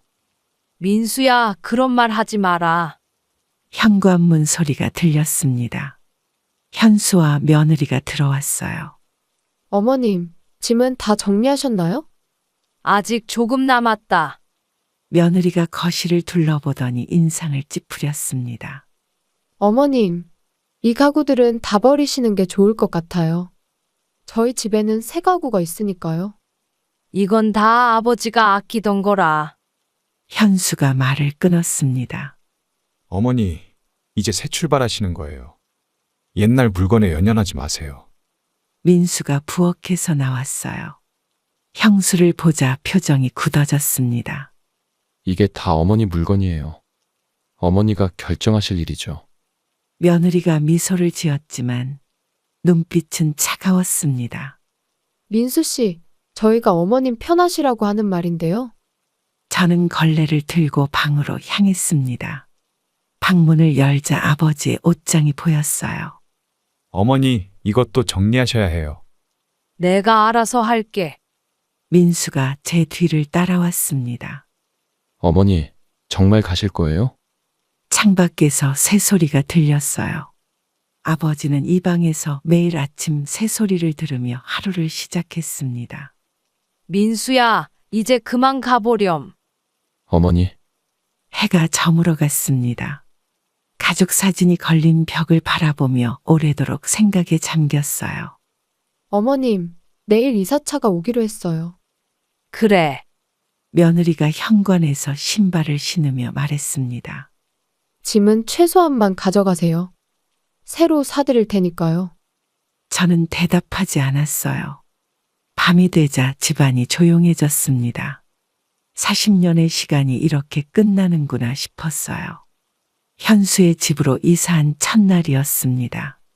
며느리가 저녁 식사를 준비한다며 분주히 움직였어요. 상다리가 휘어질 정도로 음식을 차려놓았죠. 어머님, 이제부터 여기가 어머님 집이니까 편하게 지내세요. 그래, 고맙다. 현수가 거실에서 신문을 보다가 말했습니다. 어머니, 방은 마음에 드세요? 저는 수저를 들며 대답했어요. 며느리가 차려놓은 음식이 낯설었습니다. 좋구나. 신경 써줘서 고마워. 며느리가 밥을 떠서 제 앞에 놓았어요. 어머님, 저희가 모시게 되어 영광이에요. 아버님도 좋아하실 것 같아요. 식탁 위로 무거운 침묵이 내려앉았습니다. 며느리의 말에 현수가 젓가락을 내려놓았어요. 여보, 그런 말은 조심해야지. 아니에요. 좋은 뜻으로 한 말인데. 저는 조용히 밥을 먹었습니다. 며느리의 요리 실력은 좋았지만 입맛에 맞지 않았어요. 어머님, 음식이 입에 안 맞으신가요? 아니다. 잘 먹고 있어. 식사가 끝나고 거실에 앉아 있는데 며느리가 차를 내왔습니다. 어머님, 이제 저희가 책임질 테니 염려 마세요. 책임이라는 말이 귓가에 맴돌았어요. 마치 짐을 떠맡은 것처럼 들렸습니다. 어머니, 저희 집 규칙이 있는데 말씀드려도 될까요? 무슨 규칙이니? 며느리가 앉은 자세를 고쳤습니다. 아침은 7시, 저녁은 6시에 먹어요. 점심은 제가 회사에 있어서. 어머님이 알아서 하시면 될 것 같아요. 현수가 끼어들었습니다. 여보, 어머님한테 그런 말을. 아니에요. 서로 편하려면 규칙은 필요하죠. 저는 창밖을 바라보았어요. 낯선 아파트 풍경이 눈에 들어왔습니다. 어머님, 그리고 손님 오시면 미리 말씀해 주세요. 알았다. 며느리는 계속해서 규칙을 나열했습니다. 주방은 제가 쓰는 게 편할 것 같아요. 어머님은 쉬세요. 현수가 자리에서 일어났어요. 여보, 어머님 첫날부터 그렇게 말씀하시면 당신도 알잖아요. 처음부터 규칙을 정해야 서로 편하다고. 저는 차를 마시며 조용히 이야기를 들었습니다. 며느리의 말 한마디 한마디가 가시처럼 느껴졌어요. 어머님, 내일은 제가 일찍 출근해서 아침은 드시고 오세요. 그래. 첫날부터 이런데 앞으로는 어떻게 될지 걱정됐습니다. 방으로 들어와 짐을 정리하는데 전화가 왔어요. 어머니, 잘 도착하셨어요? 그래, 민수야. 많이 불편하시죠? 전화기 너머로 민수의 걱정 어린 목소리가 들렸습니다. 아니다. 괜찮아. 어머니, 저는 전화를 끊고 창문을 열었어요. 밤바람이 차가웠습니다. 이사 온 지 일주일이 지났습니다. 며느리와 현수가 외출한다며 손자를 맡기고 갔어요. 평소 장난이 심한 아이라 신경이 쓰였죠. 할머니, 저기 도자기 좀 봐요. 반짝반짝해요. 거기는 가면 안 돼. 거실 선반에는 며느리가 수집한 고가의 도자기들이 진열되어 있었습니다. 할머니, 잠깐만 만져볼게요. 안 된다니까. 손자가 소파 위로 올라갔어요. 허락 없이 만지면 안 된다고 며느리가 신신당부했던 도자기였습니다. 할머니, 이거 봐요. 손자가 소파 위에서 뛰어내리려는 순간이었어요. 제가 말리기도 전에 발을 헛디뎌 넘어졌습니다. 아야! 손자가 바닥에 주저앉아 울기 시작했어요. 도자기 하나가 떨어져 산산조각이 났습니다. 어디 다쳤니? 발목이 아파요. 그때 현관문이 열렸어요. 며느리의 목소리가 들렸습니다. 어머님, 저희 왔어요. 며느리가 거실로 들어오며 상황을 보더니 얼굴색이 변했어요. 이게 무슨 일이에요? 잠깐 실수로. 며느리가 깨진 도자기 조각을 주워들었습니다. 어머님, 이게 얼마짜리 도자기인 줄 아세요? 현수가 들어와서 상황을 살폈어요. 여보, 일단 애부터 봐야. 당신도 알잖아요.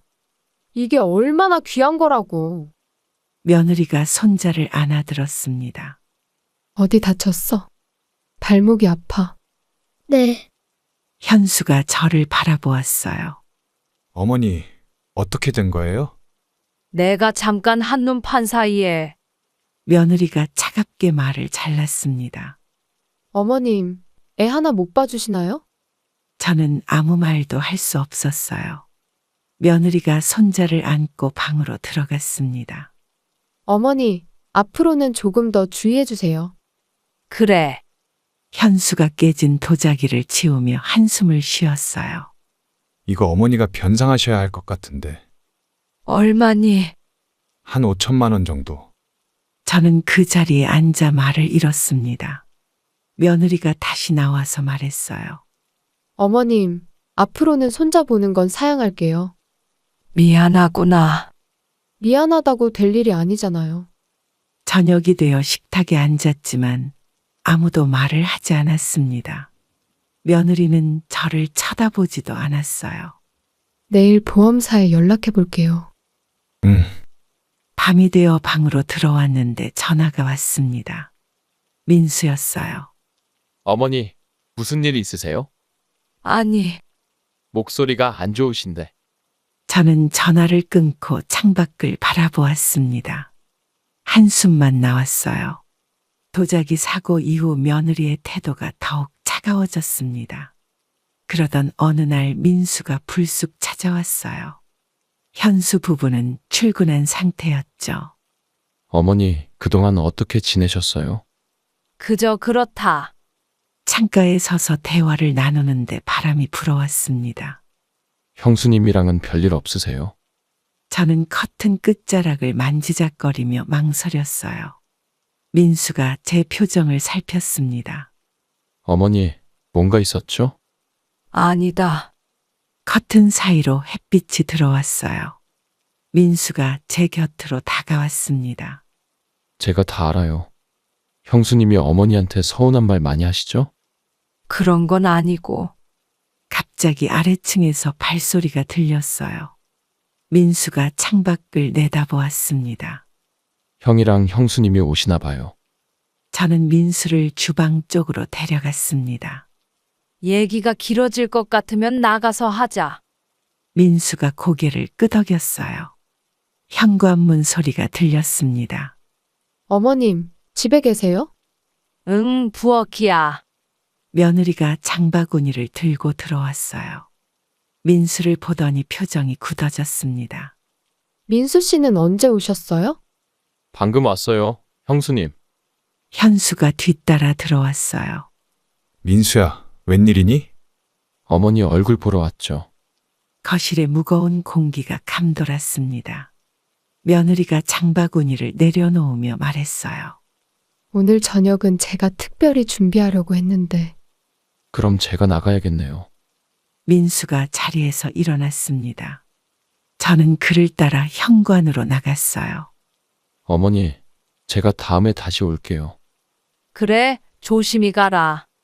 민수가 떠난 후 며느리가 차가운 목소리로 물었습니다. 어머님, 민수 씨가 자주 오나요? 아니, 오랜만에 왔어. 현수가 신문을 보며 말했어요.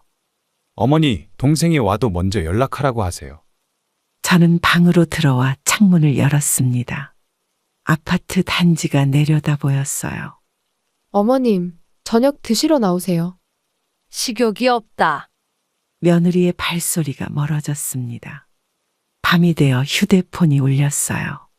어머니, 제가 내일 다시 갈게요. 민수야, 오지 마라. 왜요? 여기서는 좀 불편하다. 전화를 끊고 나니 눈물이 났습니다. 제 생일날이었습니다.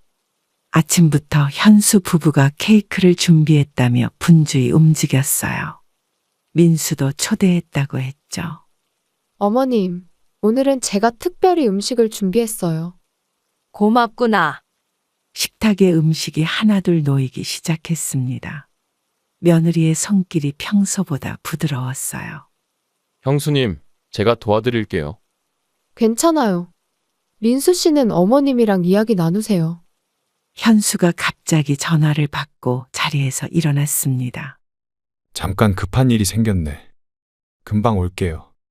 테이블 위에 현수의 휴대폰이 놓여 있었어요. 며느리는 주방으로 다시 들어갔습니다. 어머니, 잠깐만요. 민수가 현수의 휴대폰을 집어들었어요. 화면을 켜자 메시지가 떴습니다. 어머니, 이거 보세요. 저는 망설이다 휴대폰을 받았습니다. 메시지 내용이 눈에 들어왔어요. 이런, 며느리와 현수가 주고받은 메시지였습니다. 요양원 이야기가 보였어요. 형이 어머니를 요양원에. 주방에서 그릇 놓는 소리가 들렸습니다. 민수가 재빨리 휴대폰을 제자리에 두었어요. 케이크 준비됐어요. 며느리가 케이크를 들고 나왔습니다. 촛불이 반짝였어요. 어머님, 생신 축하드려요. 저는 미소 지으려 했지만 입술이 떨렸습니다. 메시지 내용이 자꾸 떠올랐어요. 형수님, 저는 이만 가봐야 할 것 같아요. 왜요? 케이크도 안 드시고. 민수가 자리에서 일어났습니다. 그의 표정이 어두웠어요. 어머니, 전화 드릴게요. 현관문이 닫히고 얼마 지나지 않아 현수가 돌아왔습니다. 민수 갔어? 응. 며느리가 케이크 촛불을 켰어요. 어머님, 소원 빌고 끄세요. 저는 촛불을 바라보았습니다. 흔들리는 불빛 속에 아들의 메시지가 떠올랐어요. 어머니, 왜 그러세요? 아니, 괜찮다. 케이크를 자르는 소리만 들렸습니다. 현수가 휴대폰을 찾아 주머니에 넣었어요. 어머님, 많이 피곤하신가 봐요. 그래. 밤이 되어 방으로 들어왔는데 민수에게 문자가 왔습니다. 어머니, 그 메시지 내용 봤죠? 응. 창밖으로 보이는 달빛이 차가웠습니다. 생일날 알게 된 진실이 마음을 무겁게 눌렀어요. 현수의 휴대폰을 자세히 살펴보았습니다. 제 눈을 의심할 수밖에 없는 내용이었어요. 화면은 계속 깜빡이며 새로운 메시지를 보여줬죠. 여보, 어머님 요양원 알아봤어요? 가격대랑 시설 좋은 데로 봤어. 며느리와 현수가 주고받은 메시지였습니다. 손이 떨렸어요. 어머니 재산 정리되면 바로 보내는 걸로 해요. 그래, 내가 알아서 할게. 메시지를 넘길 때마다 새로운 내용이 나왔어요. 모두 저를 두고 나눈 대화였습니다. 어머님이 의심할 수 있으니까 조심해야 해요. 걱정 마. 내가 잘 설득할게. 휴대폰 화면에서 본 메시지들이 하나둘 기억났어요. 요양원, 재산, 설득. 이 모든 게 저를 위한 게 아니었습니다. 창밖으로 보이는 도시의 불빛이 흐릿했어요. 어머님, 약 드실 시간이에요. 됐다. 며느리의 발소리가 멀어졌습니다. 오늘 본 메시지들이 자꾸만 떠올랐어요. 다음 날 민수가 방문했습니다. 어머니, 잠깐만요. 이거 사진 찍어둬야 해요. 그래도 되나? 민수는 현수의 휴대폰으로 메시지를 하나씩 촬영했습니다. 증거가 필요해요. 나중에 법적으로 문제될 수 있으니까. 저는 불안한 마음으로 주방을 살폈어요. 빨리 하거라. 현관에서 발소리가 들렸습니다. 민수가 재빨리 마지막 사진을 찍었어요. 형이 오나 봐요. 민수 씨, 왜 거기 계세요? 아, 화장실 찾고 있었어요. 며느리가 의심스러운 눈으로 우리를 보았습니다. 저쪽이에요. 거실로 돌아와 보니 현수가 들어와 있었어요. 내 폰 어디 있지? 여기요, 형. 민수가 담담한 척 말했지만 목소리가 떨렸습니다. 뭐 좀 이상한데. 현수가 휴대폰을 살펴보려 했어요. 민수가 재빨리 말을 돌렸습니다. 형, 밥이나 드시죠. 식탁에 앉아 있는 동안 저는 진정이 되지 않았어요. 어머님, 많이 피곤해 보이세요. 그래. 밤이 되어 민수가 돌아갔습니다. 곧 문자가 왔어요.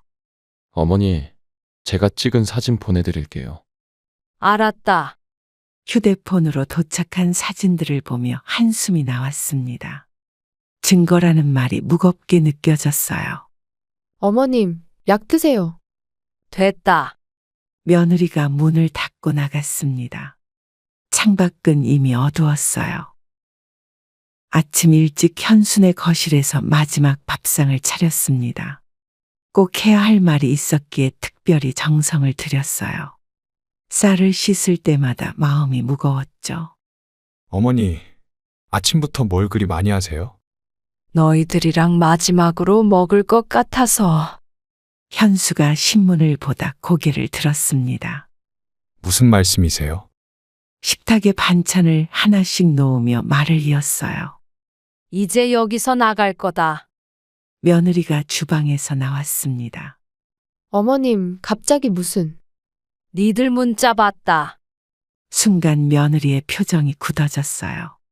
현수도 자리에서 일어섰습니다. 어머니, 그건 오해예요. 더는 거짓말 하지 마라. 밥상 위에 마지막 반찬을 올려놓았습니다. 아침 햇살이 창문으로 비쳐 들어왔어요. 어머님, 저희가 설명할 수 있어요. 뭘 설명하게? 요양원에 보내려고 했다는 걸? 현수가 며느리를 힐끗 보았습니다. 서로 눈빛을 주고받는 게 보였어요. 어머니, 그건 그냥 이야기일 뿐이에요.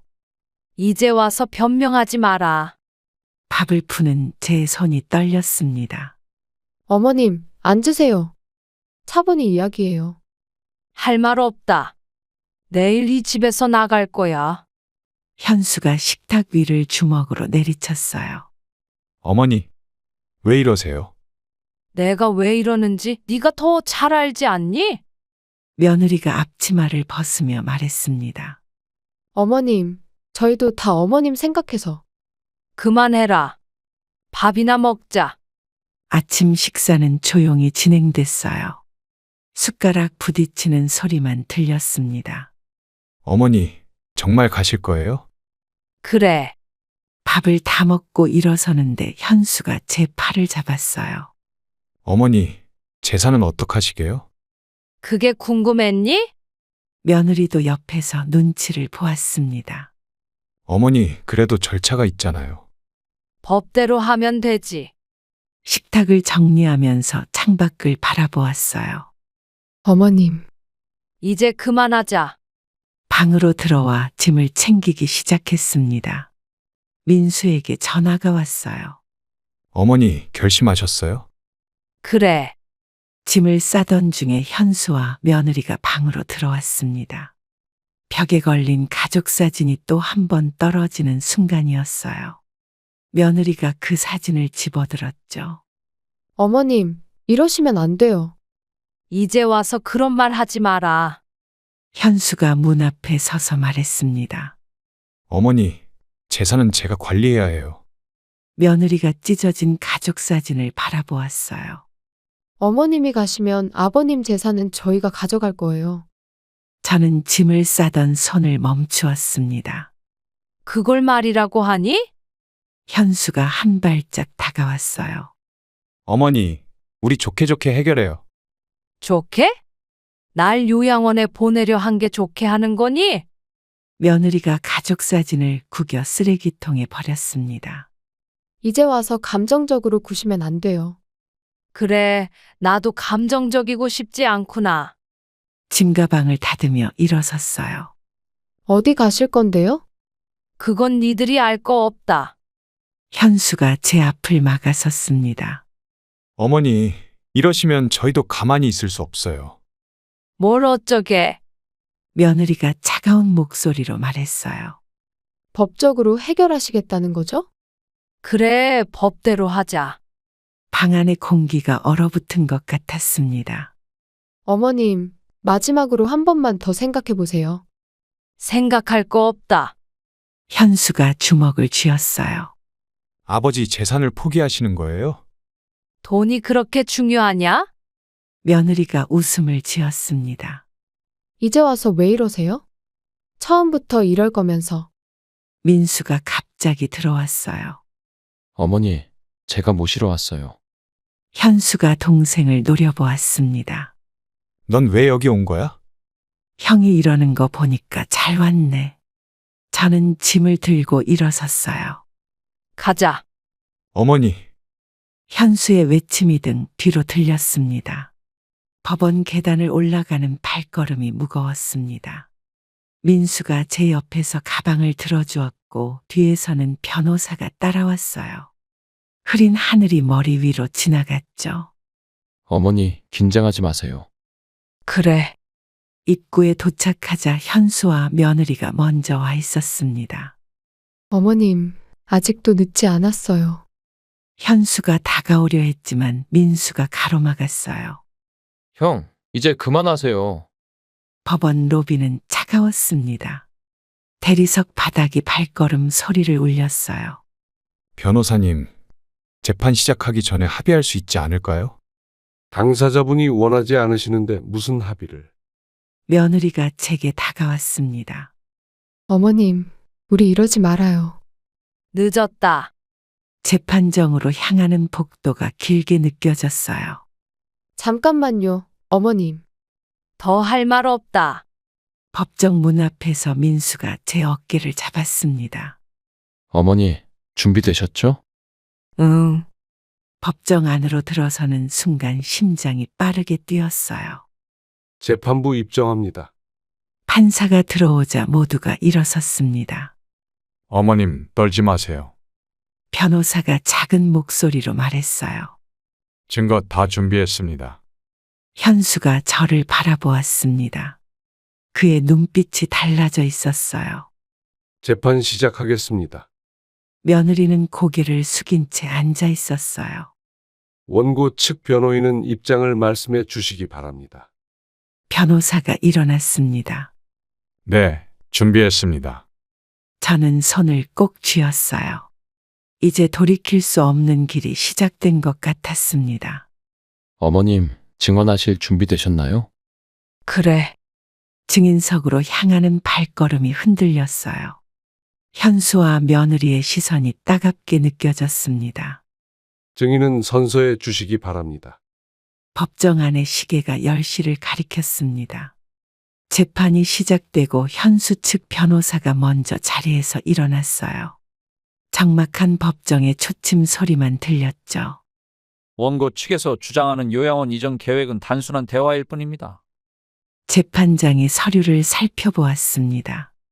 피고 측 입장을 말씀해 주시기 바랍니다. 현수의 변호사가 서류를 꺼내 들었어요. 저희 의뢰인은 어머님을 위해 최선을 다했습니다. 제 변호사가 손을 들었습니다. 이의 있습니다. 증거 제시하겠습니다. 재판장이 고개를 끄덕였어요. 어머님을 요양원으로 보내려 했다는 증거가 있습니다. 현수가 자리에서 몸을 앞으로 기울였습니다. 재판장님, 그건 단순한 오해입니다. 며느리는 손수건으로 눈가를 닦았어요. 증거 제출해 주시기 바랍니다. 시계 초침이 돌아가는 소리가 크게 들렸습니다. 재판부에서 면밀히 검토하겠습니다. 민수가 제 손을 잡아주었어요. 어머니, 걱정 마세요. 현수의 변호사가 다시 일어났습니다. 재판장님, 저희도 추가 자료가 있습니다. 제 변호사가 서류를 넘기며 말했어요. 상대방이 제출한 자료는 신뢰성이 없습니다. 재판장이 안경을 고쳤으며 서류를 보았습니다. 양측의 입장이 첨예하게 대립하는군요. 시계가 11시를 가리켰어요. 다음 변론 기일을 지정하도록 하겠습니다. 현수가 제게 다가오려 했지만 민수가 막아섰습니다. 형, 그만하세요. 법정을 나서는 발걸음이 무거웠어요. 다음 재판이 걱정되었습니다. 어머님, 오늘은 여기까지입니다. 변호사의 말에 고개를 끄덕였어요. 다음에 뵙겠습니다. 어머님. 두 번째 재판이 시작됐습니다. 민수가 찍어둔 휴대폰 메시지 내용이 증거로 제출되는 날이었어요. 법정 안에서 긴장감이 감돌았죠. 재판부에 증거를 제출하겠습니다. 제 변호사가 자리에서 일어났습니다. 이것은 피고가 어머님을 요양원으로 보내려 했다는 명백한 증거입니다. 현수가 의자에서 몸을 앞으로 기울였어요. 이의 있습니다. 저희 측에서 해명할 기회를 주십시오. 재판장이 서류를 넘기며 현수를 바라보았습니다. 피고인, 이 메시지의 진위를 말씀해 주시기 바랍니다. 현수가 자리에서 일어났어요. 그의 목소리가 떨렸습니다. 그건 단순한 대화였을 뿐입니다. 제 변호사가 추가 자료를 제출했어요. 여기 요양원 상담 기록도 있습니다. 며느리가 손수건으로 입을 가렸어요. 법정이 술렁거렸습니다. 어머님을 속이고 이런 계획을 세웠다는 게 문제입니다. 현수의 변호사가 급하게 자리에서 일어났어요. 이해 있습니다. 증거 능력이 없습니다. 재판장이 망치를 두드렸습니다. 조용히 해주시기 바랍니다. 민수가 제 곁에서 작은 목소리로 말했어요. 어머니, 이제 다 끝나갑니다. 현수가 절망적인 표정으로 저를 바라보았습니다. 어머니, 정말 이렇게까지 하셔야 합니까? 며느리는 고개를 숙인 채 흐느끼기 시작했어요. 증거 검토 결과 피고 측의 행위는 명백한 불법입니다. 재판장의 목소리가 법정에 울렸습니다. 재산권 침해 시도가 인정됩니다. 현수의 얼굴이 하얗게 변했어요. 어머니, 저희가 잘못했습니다. 하지만 이미 늦었다는 걸 모두가 알고 있었습니다. 판결을 선고하겠습니다. 법정 안이 조용해졌어요. 시계 소리만 들렸습니다.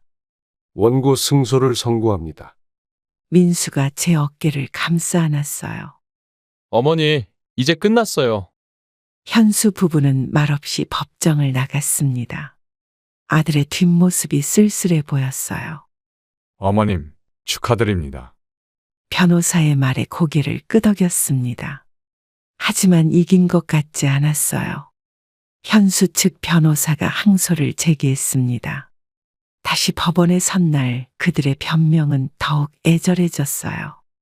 재판장 앞에서 현수의 변호사가 자리에서 일어섰죠. 어머님을 요양원에 보내려 했다는 건 순전히 오해입니다. 제 변호사가 반박했어요. 그렇다면 이 메시지들은 어떻게 설명하시겠습니까? 법정 안이 조용해졌습니다.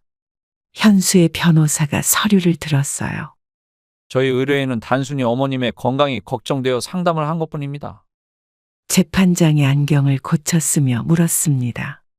피고 측에서는 요양원 상담 기록을 어떻게 설명하시겠습니까? 현수의 변호사가 말을 더듬었어요. 그건 미래를 대비한 것이었습니다. 제 변호사가 자료를 제출했습니다. 재판장님, 여기 피고들이 상담한 요양원 견적서가 있습니다. 며느리가 자리에서 일어났어요. 어머님, 저희가 잘못 생각했어요. 현수도 자리에서 일어섰습니다. 변명의 여지가 없습니다만 저희도 나름의 이유가 있었습니다. 재판장이 서류를 넘기며 물었어요. 어떤 이유입니까? 현수의 변호사가 말을 이었습니다.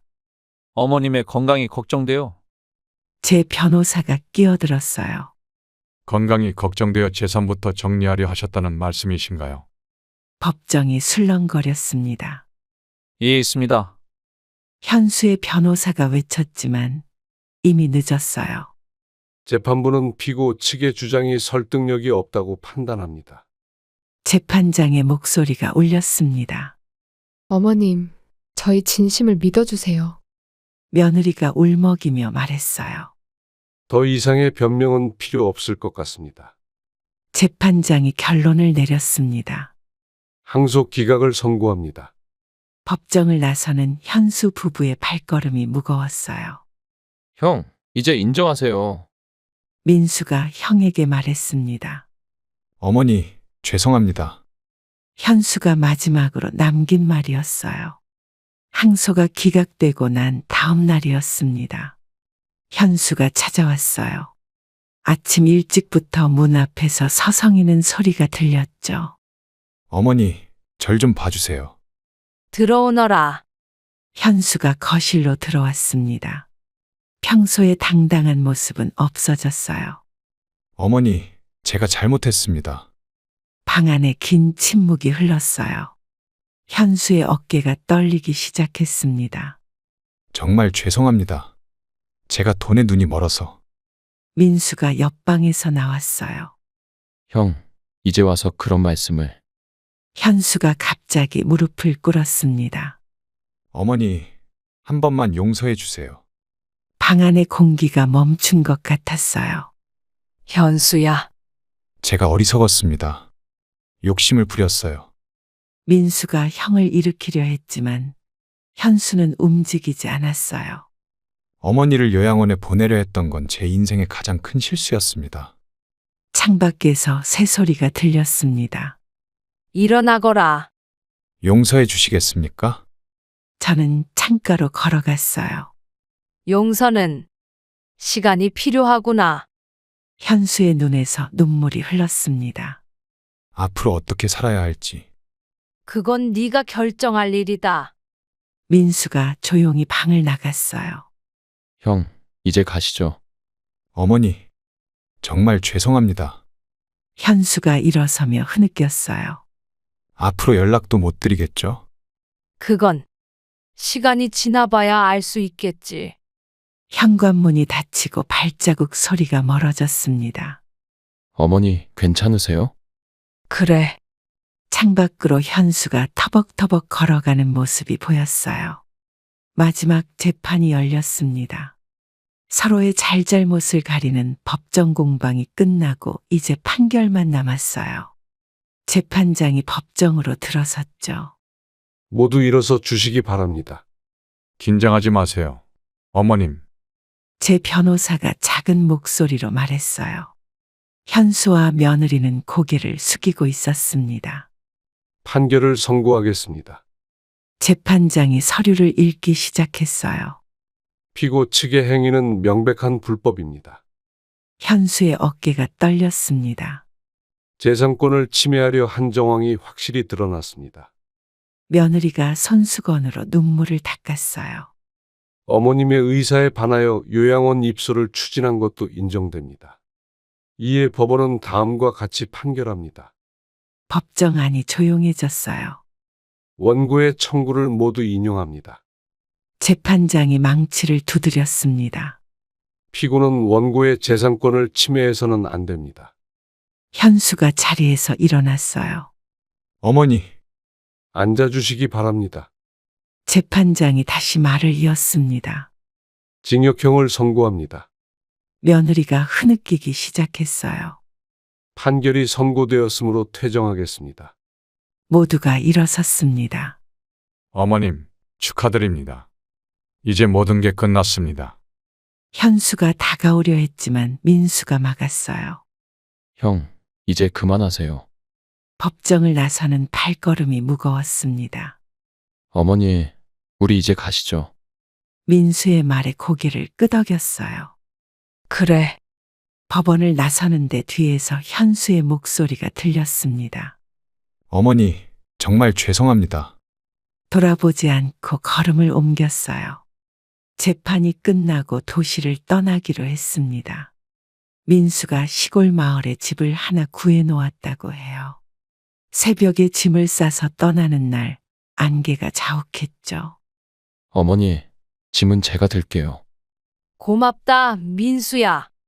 택시에 짐을 실으며 뒤돌아보았습니다. 아파트 단지가 희미하게 보였어요. 기차역까지 얼마나 걸리나요? 30분 정도요.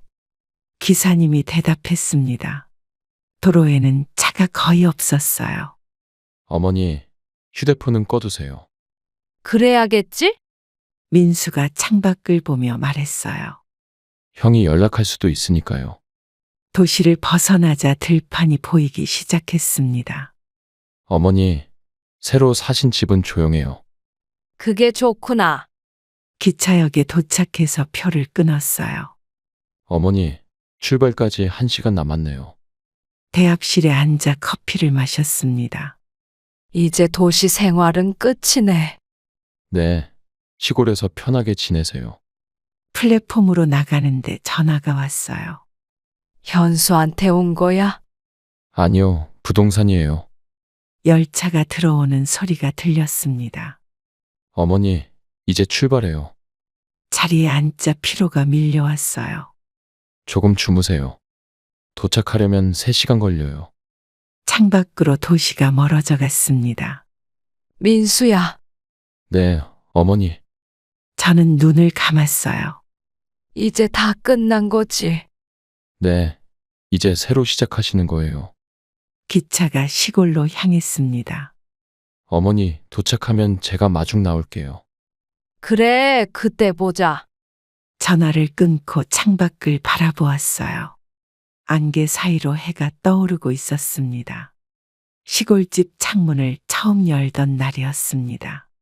아침 햇살이 따뜻하게 비쳐들었어요. 민수가 마당에서 짐을 정리하고 있었죠. 어머니, 이제 어떠세요? 좋구나. 공기가 맑아. 마당에 있는 감나무에 새가 앉았습니다. 여기서는 여유롭게 지내실 수 있을 거예요. 그래, 이제 편해질 것 같다. 민수가 방 안으로 들어왔어요. 짐은 제가 다 정리할게요. 아니다. 내가 할 수 있어. 마당에서 이웃 할머니가 부르는 소리가 들렸습니다. 새로 이사 오셨다면서요? 네, 어제 왔어요. 동네 할머니가 무언가를 들고 오셨어요. 김치 담갔는데 좀 가져왔어요. 고마워요. 들어오세요. 마루에 앉아 이야기를 나누었습니다. 혼자 사시나요? 동네 이야기를 듣다 보니 시간이 금방 지나갔어요. 저기 보이는 산책로가 좋아요.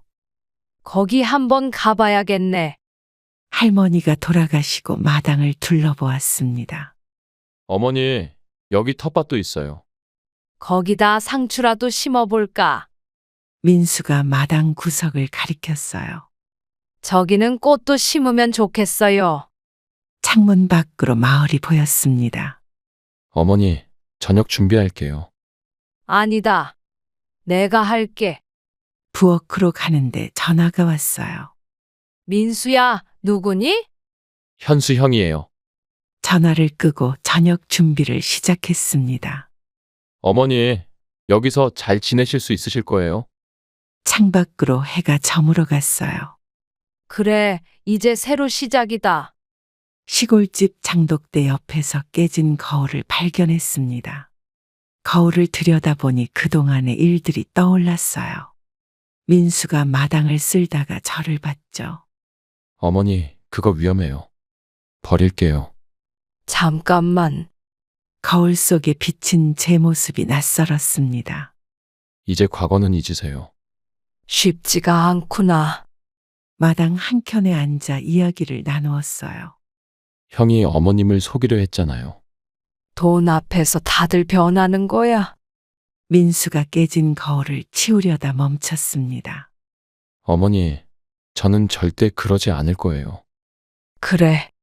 이웃집 할머니가 들어오셨어요. 아이고, 거울이 깨졌네. 네, 장독대에서 발견했어요. 할머니가 한숨을 쉬었습니다. 거울이 깨지면 안 좋다더니. 괜찮아요. 새로 살면 되죠. 민수가 거울을 치우고 돌아왔어요. 어머니, 이제 밥 먹어요. 그래. 식탁에 앉아 밥을 먹는데 전화가 왔습니다. 또 형이에요? 응. 전화를 끄고 밥을 다시 먹었어요. 어머니, 이제 새로운 시작이에요. 그렇구나. 마당에 해가 비치기 시작했습니다. 민수야. 네, 어머니. 저는 숟가락을 내려놓았어요. 네가 있어서 다행이다. 마당에 앉아 햇살을 바라보았습니다. 어머니도 이제 행복하셔야 해요. 그래, 이제 그럴 때가 됐지. 깨진 거울 조각을 치우며 새로운 다짐을 했어요. 앞으로는 나를 위해 살아야겠다. 마당에 단단한 의자를 하나 놓았습니다. 매일 아침 그 의자에 앉아 해가 뜨는 걸 보며 생각하기로 했어요. 오늘도 일찍 일어나 의자에 앉았죠. 어머니, 아침부터 나오셨네요. 응, 생각할 게 있어서. 민수가 커피를 들고 나왔습니다. 어머니 것도 끓여왔어요. 고맙다. 마당에 앉아 커피를 마시며 말했어요. 이제는 나를 지켜야겠다. 네? 저는 따뜻한 커피잔을 양손으로 감쌌습니다. 앞으로는 내 삶을 살아야지. 민수가 옆자리에 앉았어요. 어머니, 그동안 많이 힘드셨죠? 이제는 괜찮아. 아침 햇살이 의자를 비추었습니다. 난 이제 나를 위해 살 거야. 잘하실 수 있어요. 옆집 할머니가 지나가셨어요. 아침부터 좋은 말씀 나누시네. 네, 어서 오세요. 할머니가 마당에 들어오셨습니다. 요즘 밥은 잘 드시고? 네, 잘 먹고 있어요. 할머니가 의자를 쓰다듬으셨어요. 단단한 의자네. 네, 앞으로 여기서 많은 생각을 하려고요. 아침 바람이 불어왔습니다. 어머니, 오늘은 텃밭도 좀 가꿔볼까요? 그래, 그러자. 의자에서 일어나 텃밭으로 향했어요. 이제 여기가 진짜 우리 집이네. 마당 의자가 햇살을 받아 반짝였습니다. 어머니, 점심은 제가 준비할게요. 아니다. 같이 하자. 이제는 혼자서도 잘 살 수 있을 것 같았어요. 민수야. 네, 어머니. 저는 의자를 한 번 더 쓰다듬었습니다. 이제 정말 행복해질 수 있겠지? 그럼요. 저도 종종 방문할게요. 삶은 우리가 예상하지 못한 방향으로 흘러갈 때가 있습니다. 제가 겪은 이 일도 마찬가지였어요. 자식들의 배신으로 인한 아픔은 컸지만 그것이 오히려 저를 더 단단하게 만들었죠. 돈 앞에서 사람은 변할 수 있습니다. 가장 가까운 사람일수록 더 큰 상처를 줄 수 있어요. 하지만 그 상처를 통해 저는 깨달았습니다. 진정한 행복은 돈이 아닌 서로를 진심으로 믿고 사랑하는 마음에서 온다는 것을요. 이제 저는 시골에서 작은 텃밭을 가꾸며 살고 있습니다. 매일 아침 강가를 걸으며 새로운 희망을 발견해요. 작은 것에 감사하는 법을 배웠고 무엇보다 제 자신을 사랑하는 법을 알게 되었습니다. 큰 아들과의 관계는 아직 회복되지 않았지만 시간이 해결해 줄 거라 믿어요. 용서는 하겠지만 잊지는 않을 겁니다.